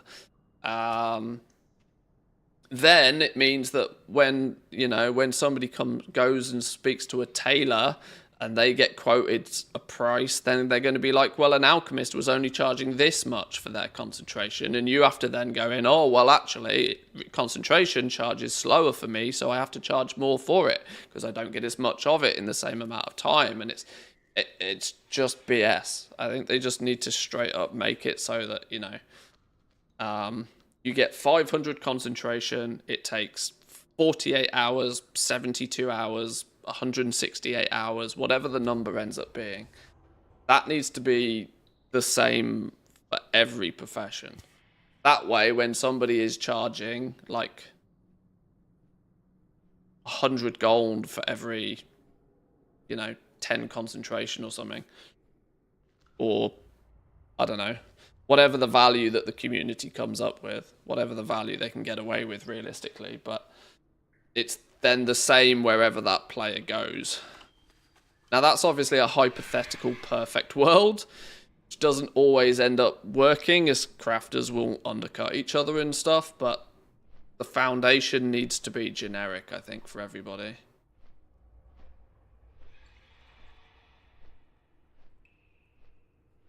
I'll refer him back to said alchemist to craft his cloak then. Well, yeah, of course, but like the less friction in the system baseline, the better, in my opinion. I'm a big fan of making these systems easy to use, right? I already think that the system was, and I think by this point it's proven that the system was so overly complex that it took an awful long time for players to figure out what the shit was going on with it. Like, how the hell does all of this work? It took ages for crafters to figure it all out, and so by the time you go and actually try and look at getting a piece of gear off somebody, it was just like 7 levels of unnecessary. You had to jump through hoops just to get a piece of gear crafted, and that would clearly put people off. What are the 3 dots on the map? Oh, these are indications that there's a quest here that's in progress. This is just a new quest progress icon. Your bonus objectives now have this little cogwheel style symbol to them. If it's in the squared off one, it's an oh, hang on, I'm being attacked. The squared off one indicates it's a campaign quest.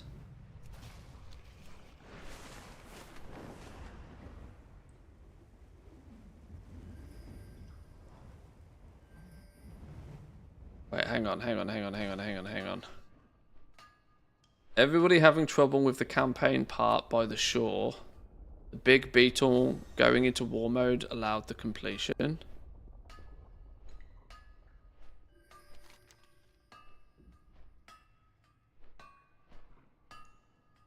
Oh, there's another campaign quest here that's broken.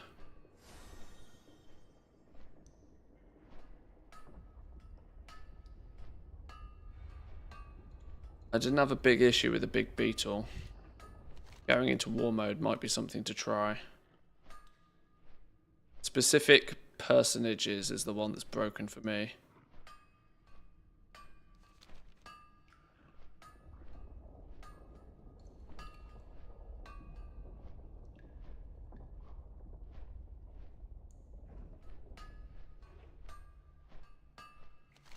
Right, I need a pee. Back in 2.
Those bosses were laggy and pets could barely target them, but I just walked up there to their faces with a couple of people and got them down. We were poking them at the beginning of the stream today, and they were permanently like chain evading, meaning we couldn't get them more than 20% down before they evaded back to full health. So they were, so we canned that idea. This is why I'm running around doing side quests, just because I want to do all the side quests anyway. But if I'm a bit hard locked campaign progress right now. Yeah, those bugs be buggy, man. Be some buggy bugs.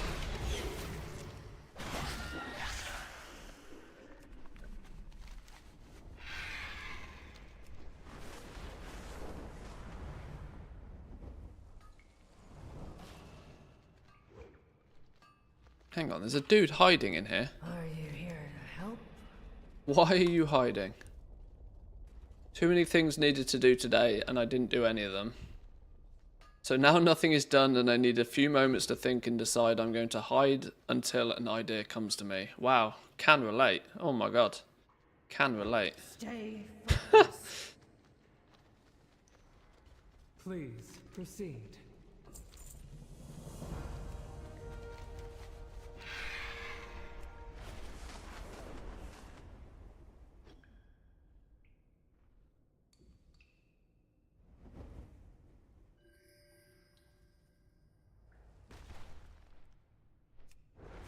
Okay, I don't know where that treasure is.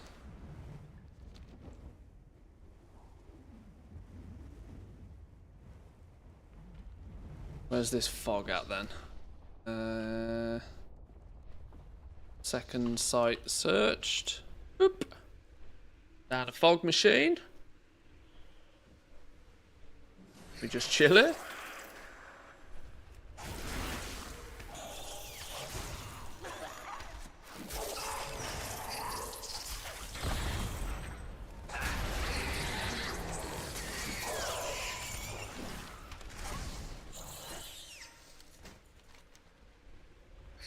Still doesn't seem to show that I've explored this area. I'm pretty sure I've explored most of it.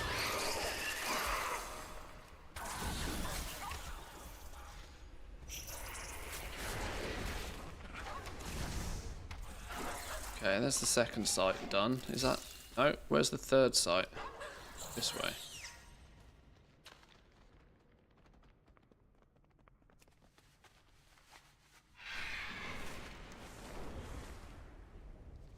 Get in here then.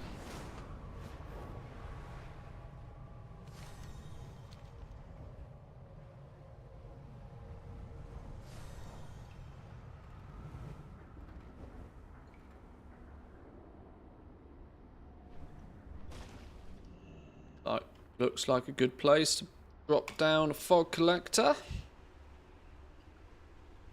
time is it? Oh my god. Is it that time already? Time flies when you're having fun.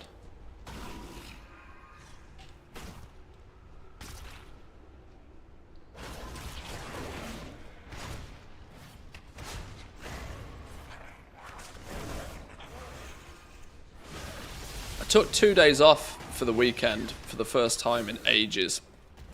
And I've got a headache today. I wonder if there's some correlation there. Maybe it's telling me something.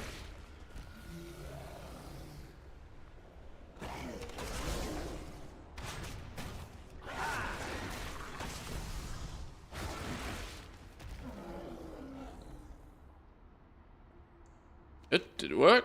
It worked, okay. It's like Revendreth, but with dwarf. It does a little bit, doesn't it? Yeah.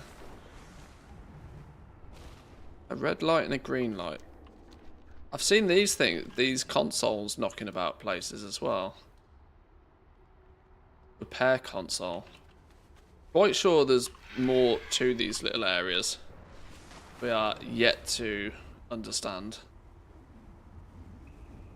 Hang on, what was that? That was earth and ore.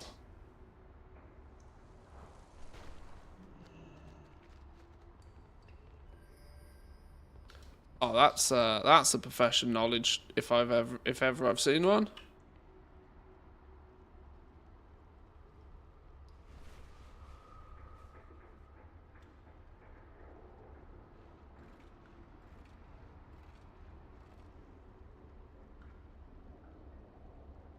Yep, that's a leatherworking one.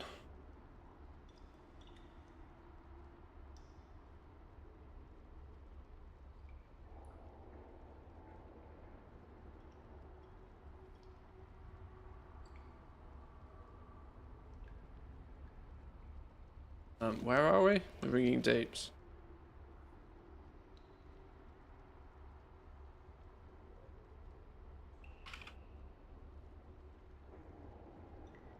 Ringing Deeps, 64, 65.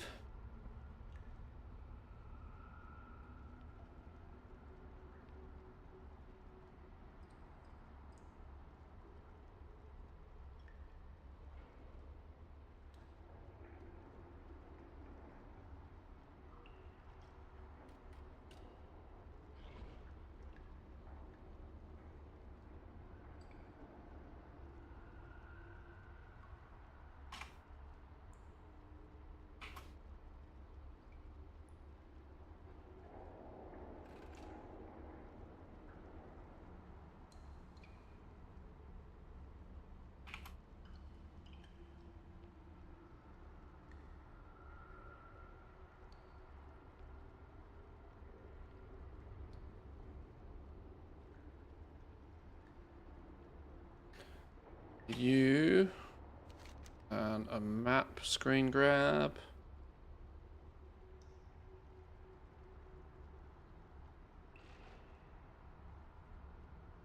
Boom. Beautiful. Get up. Leatherworking knowledge points.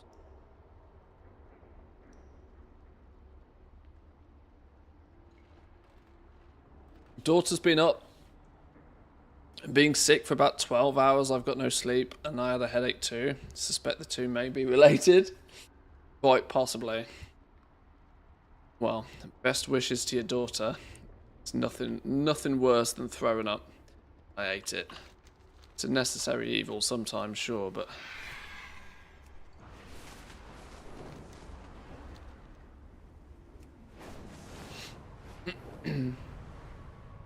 never fun. Welcome. I hope to see you again soon. May your days bring you joy. Travel safe. I hope to see you again soon.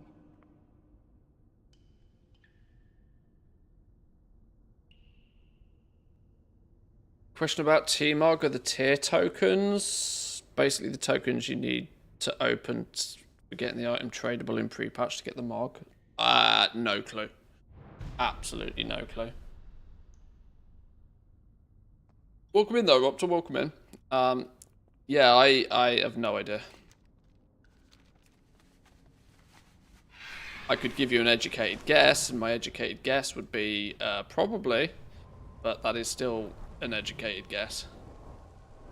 Don't quote me on it.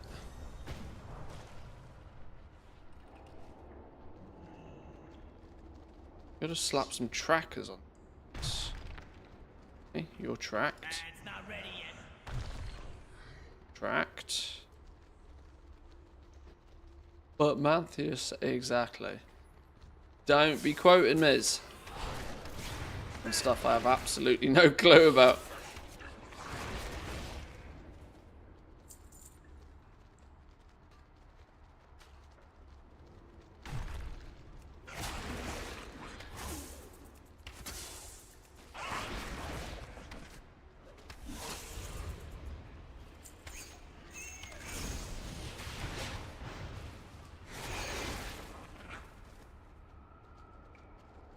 Were they not turning them into bind-on warbands so that they could be mailed over? Probably. That sounds... I know they've said a few different things about the tier tokens, because obviously when they started announcing warbands, it was one of the first things people thought of. It was like, well, if I get this tier token, can I send it to an alt? Can I get the appearance still?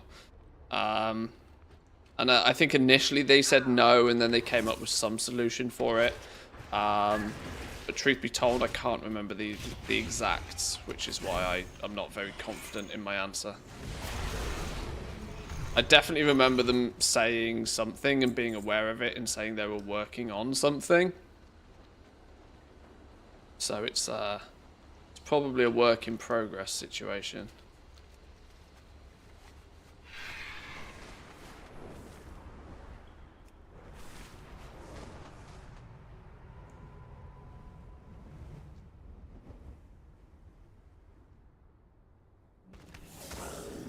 I need to get close. Oh, I'm out of range. Hey, that's too far away. Come back. No, my little goblin legs don't stretch far enough. Okay. Bring him down here, lads. I can't get that far. I don't have a time. That's 1 of 8.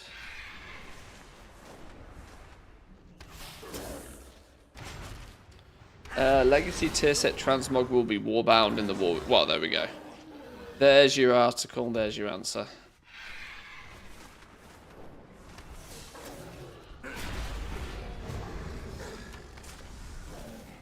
Good thing we keep smart people around in here.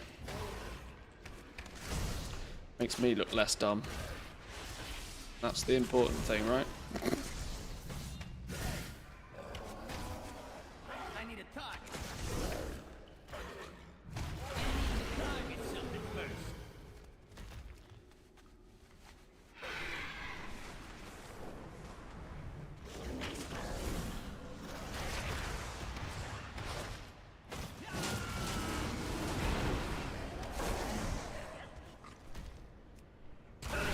Oh, the lag spikes. Ouch. Not enough of them yet? That's enough of them.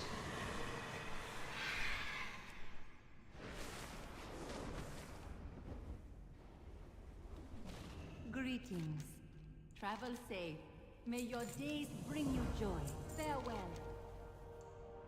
Oh, here we go. Here's the rep we get from it. May your days bring you Yeah, joy. I'm starting to feel that like renown 5, 6, 7 might be where we get by just questing. And then that onwards, flipping, who knows?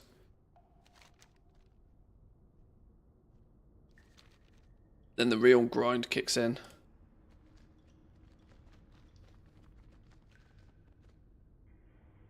Keep using the fog tracer. Aha! Reveals a path.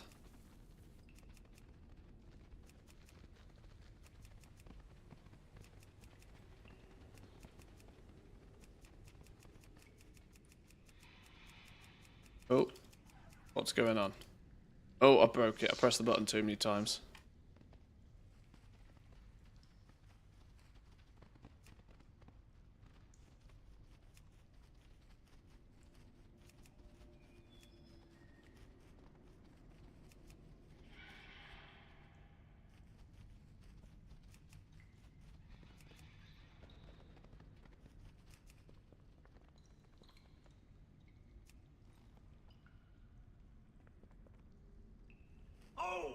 There's something that's like confusing me about this leveling in the War Within. And I can't quite put my finger on what it is. But I kind of get this weird feeling that I'm not playing World of Warcraft. I don't know how... I can't put my finger on what it is. But something just doesn't feel quite as expected. Like, the questing seems fine. Questing doesn't seem to have any problems. The zone seems fine.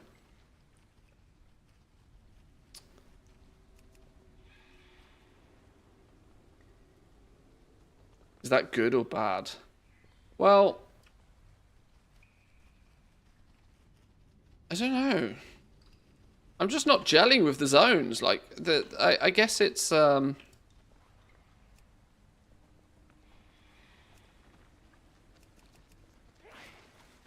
I don't know.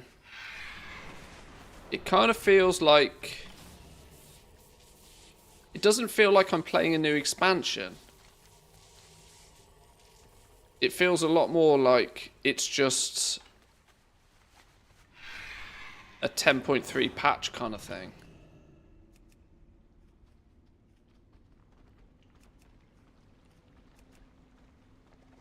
Maybe it's because I've not got to level 80 yet and things have not like fully progressed into where they're supposed to go, but the fact this fog doesn't go across the waters also. I'm going to assume the fog goes over here somewhere.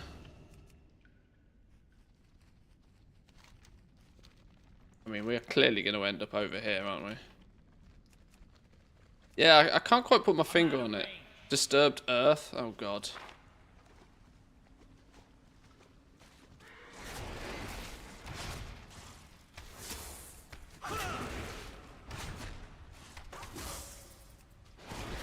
I mean, I know... Okay. I know categorically when I play these games, it's not until the second time I play through something it really often clicks for me. Which is maybe why I can't quite figure it out yet. But it still doesn't... It weirdly doesn't feel like I'm playing, like, the new expansion.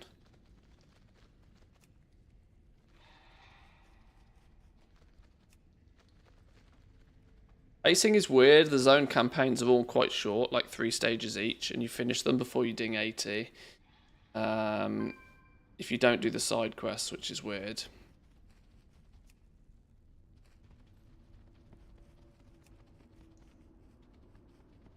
Maybe I just need to play it a little bit more.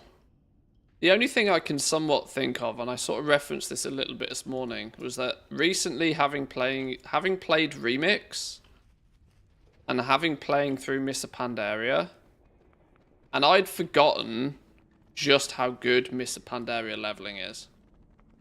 Like you don't need you can go through Mists of Pandaria leveling, not paying a single bit of attention to what the quest text says. But you still kind of feel as if you know what's going on around you.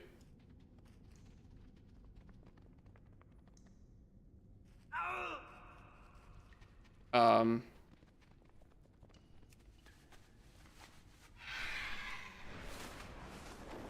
we've wild goose chased all the way down here. Now where did she go?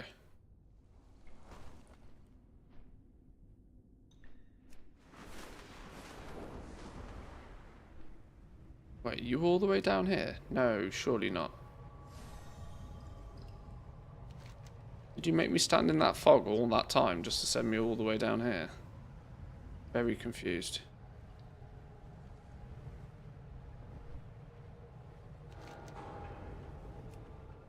Wait, no. Oh my god, so lost.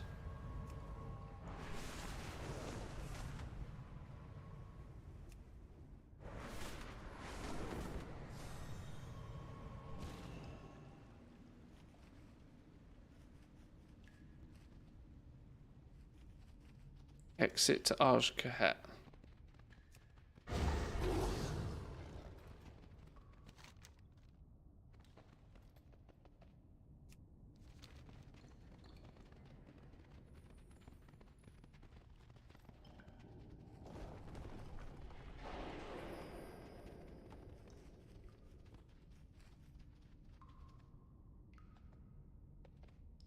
How's the new capital city? Is it laggy, low on FPS like Valdrakken?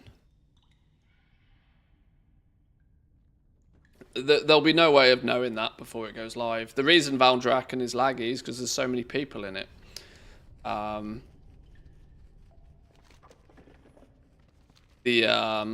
Yeah, it's simply that there's just a lot of people in it. On beta, you're never going to have that many people in the capital cities to test something like that, unfortunately. That's just a symptom of how the game works.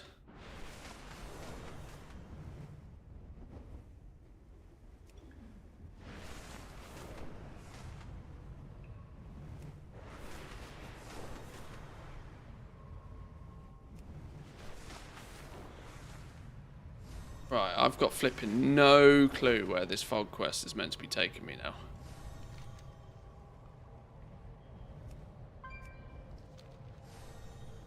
I'm fully lost.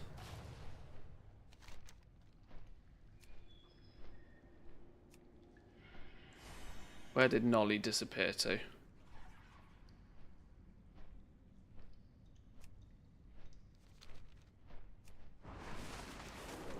I don't want to start it again. Oh, Lord. Have I ballsed it up? I have so messed up this quest. I've lost the NPC somewhere along this path.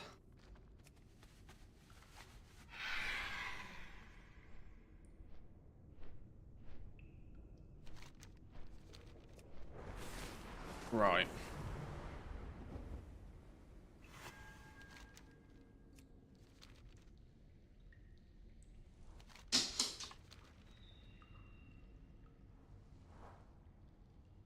We came through this way somewhere. Then I think we went down this way. Maybe I should do it not flying.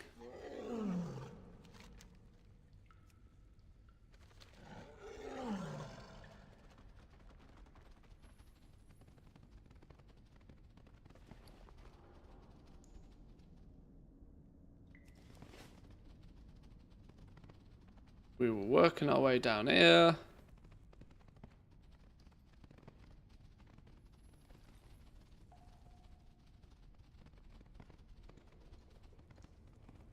We got to about here and she disappeared. That's weapons and warriors. That's not even the right quest. That's a completely different quest.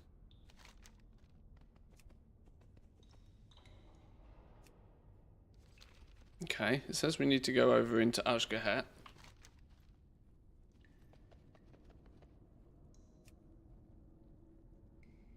Cross the trickling abyss.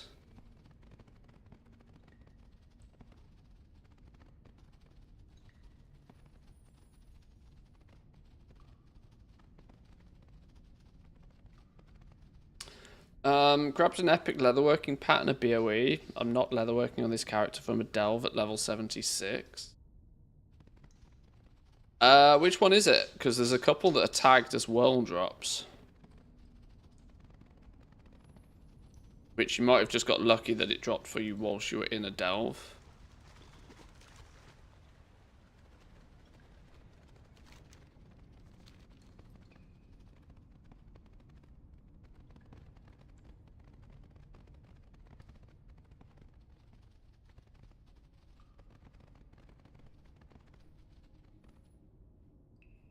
Reinforced flyers.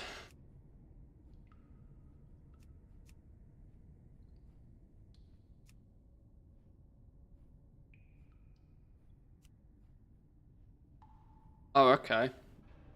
That's interesting. This one doesn't actually have a known location now.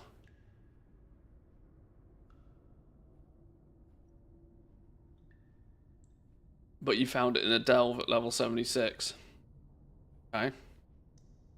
Good to know.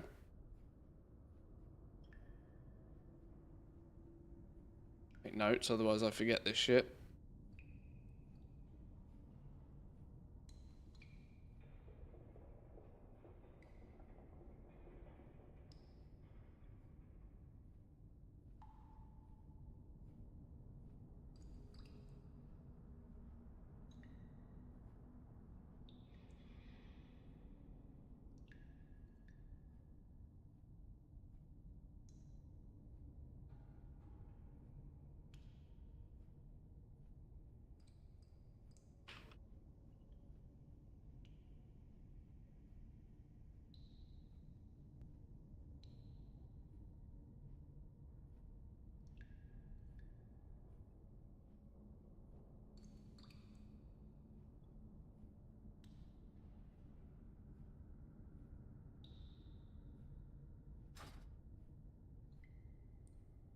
Used up all your luck on beta.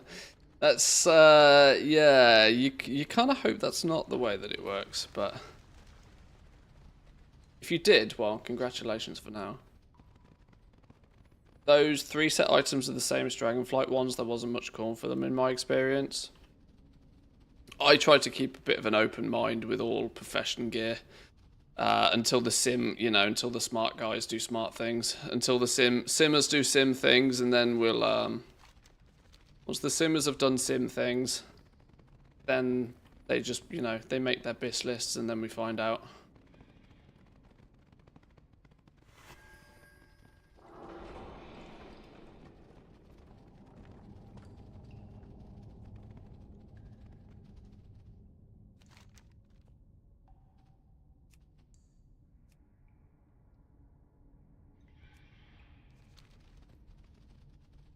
This quest doesn't seem to have a conclusion to it.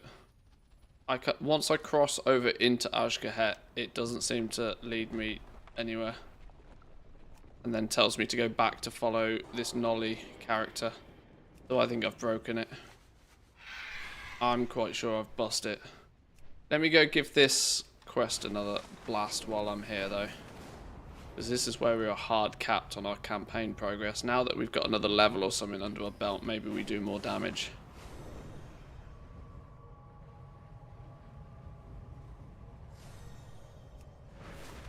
Or maybe we just get more lucky.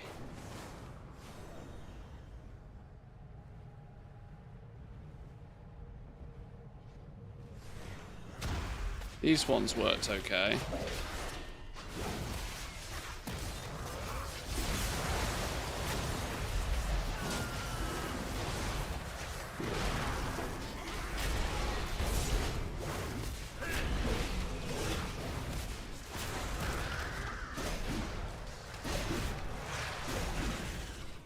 Right, one down. We just try the problem dude first. Well, second, I suppose. This is a problem character. Is this one up here?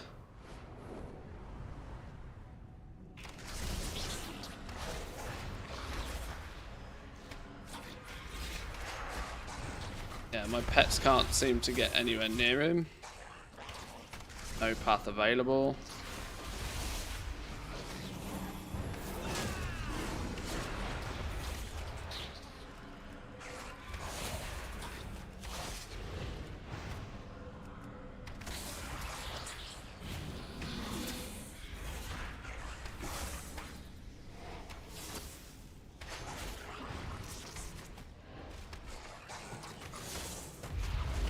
Big part of my damage doesn't work when I don't have a pet. Oh no, he's evading. No, stop evading. No. Oh, flipping hell. So close. Alright, come back here. Maybe we got to wait for cooldowns and then we just blast him.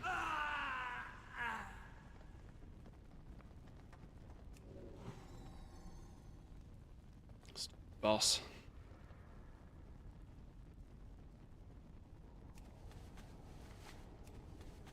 Get the other one killed first.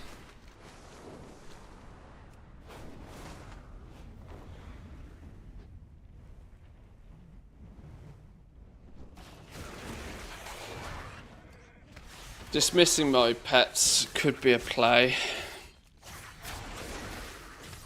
Put pets on passive, stand on top of the mob and then kill command. Oh, maybe.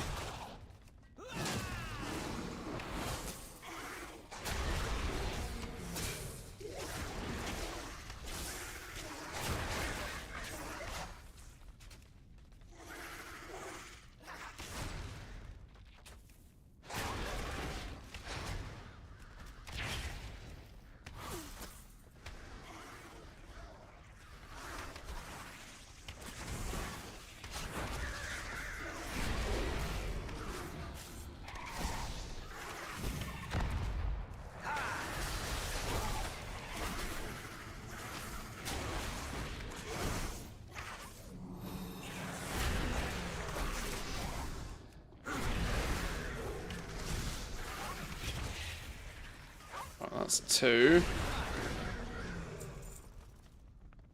Right, we got cooldowns up at least.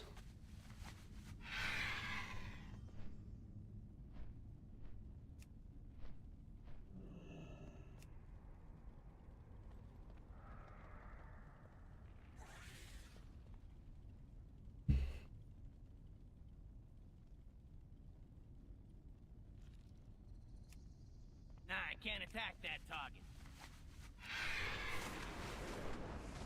Is that your Let's wallet? try again. Or are you just glad to see me? Both, I hope. 15th millionth time lucky. Maybe. Okay, we'll get you out of the way.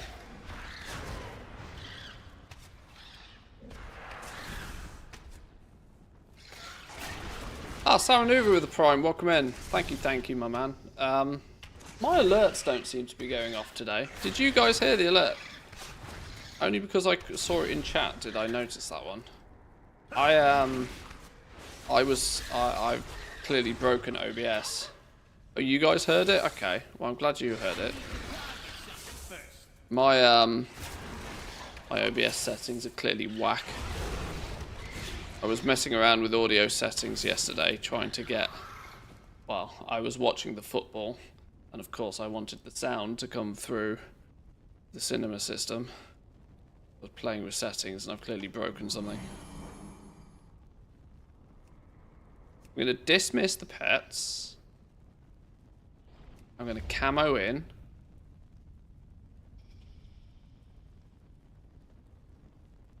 I'm going to get right up this bug's butt.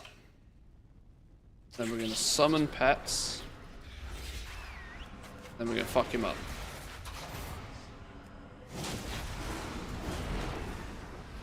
All buttons. Lag spike like a beast. We can live with lag spikes as long as we're hitting. No, shit's evading again. Flipping out.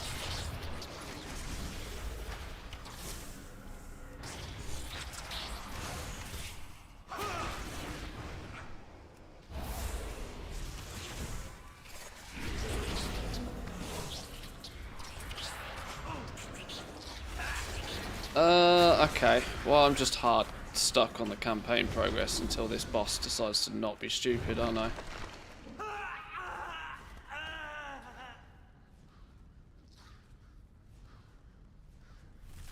Oh yeah, now the pets seem to be able to attack it. Flipping now.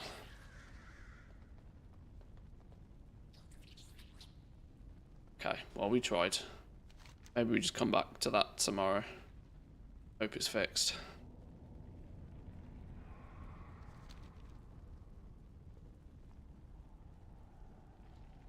That's a bit of a shame.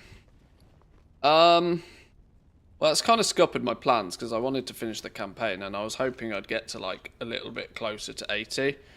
It turns out I'm going to have to go back and do a whole bunch of other quests anyway, all the same.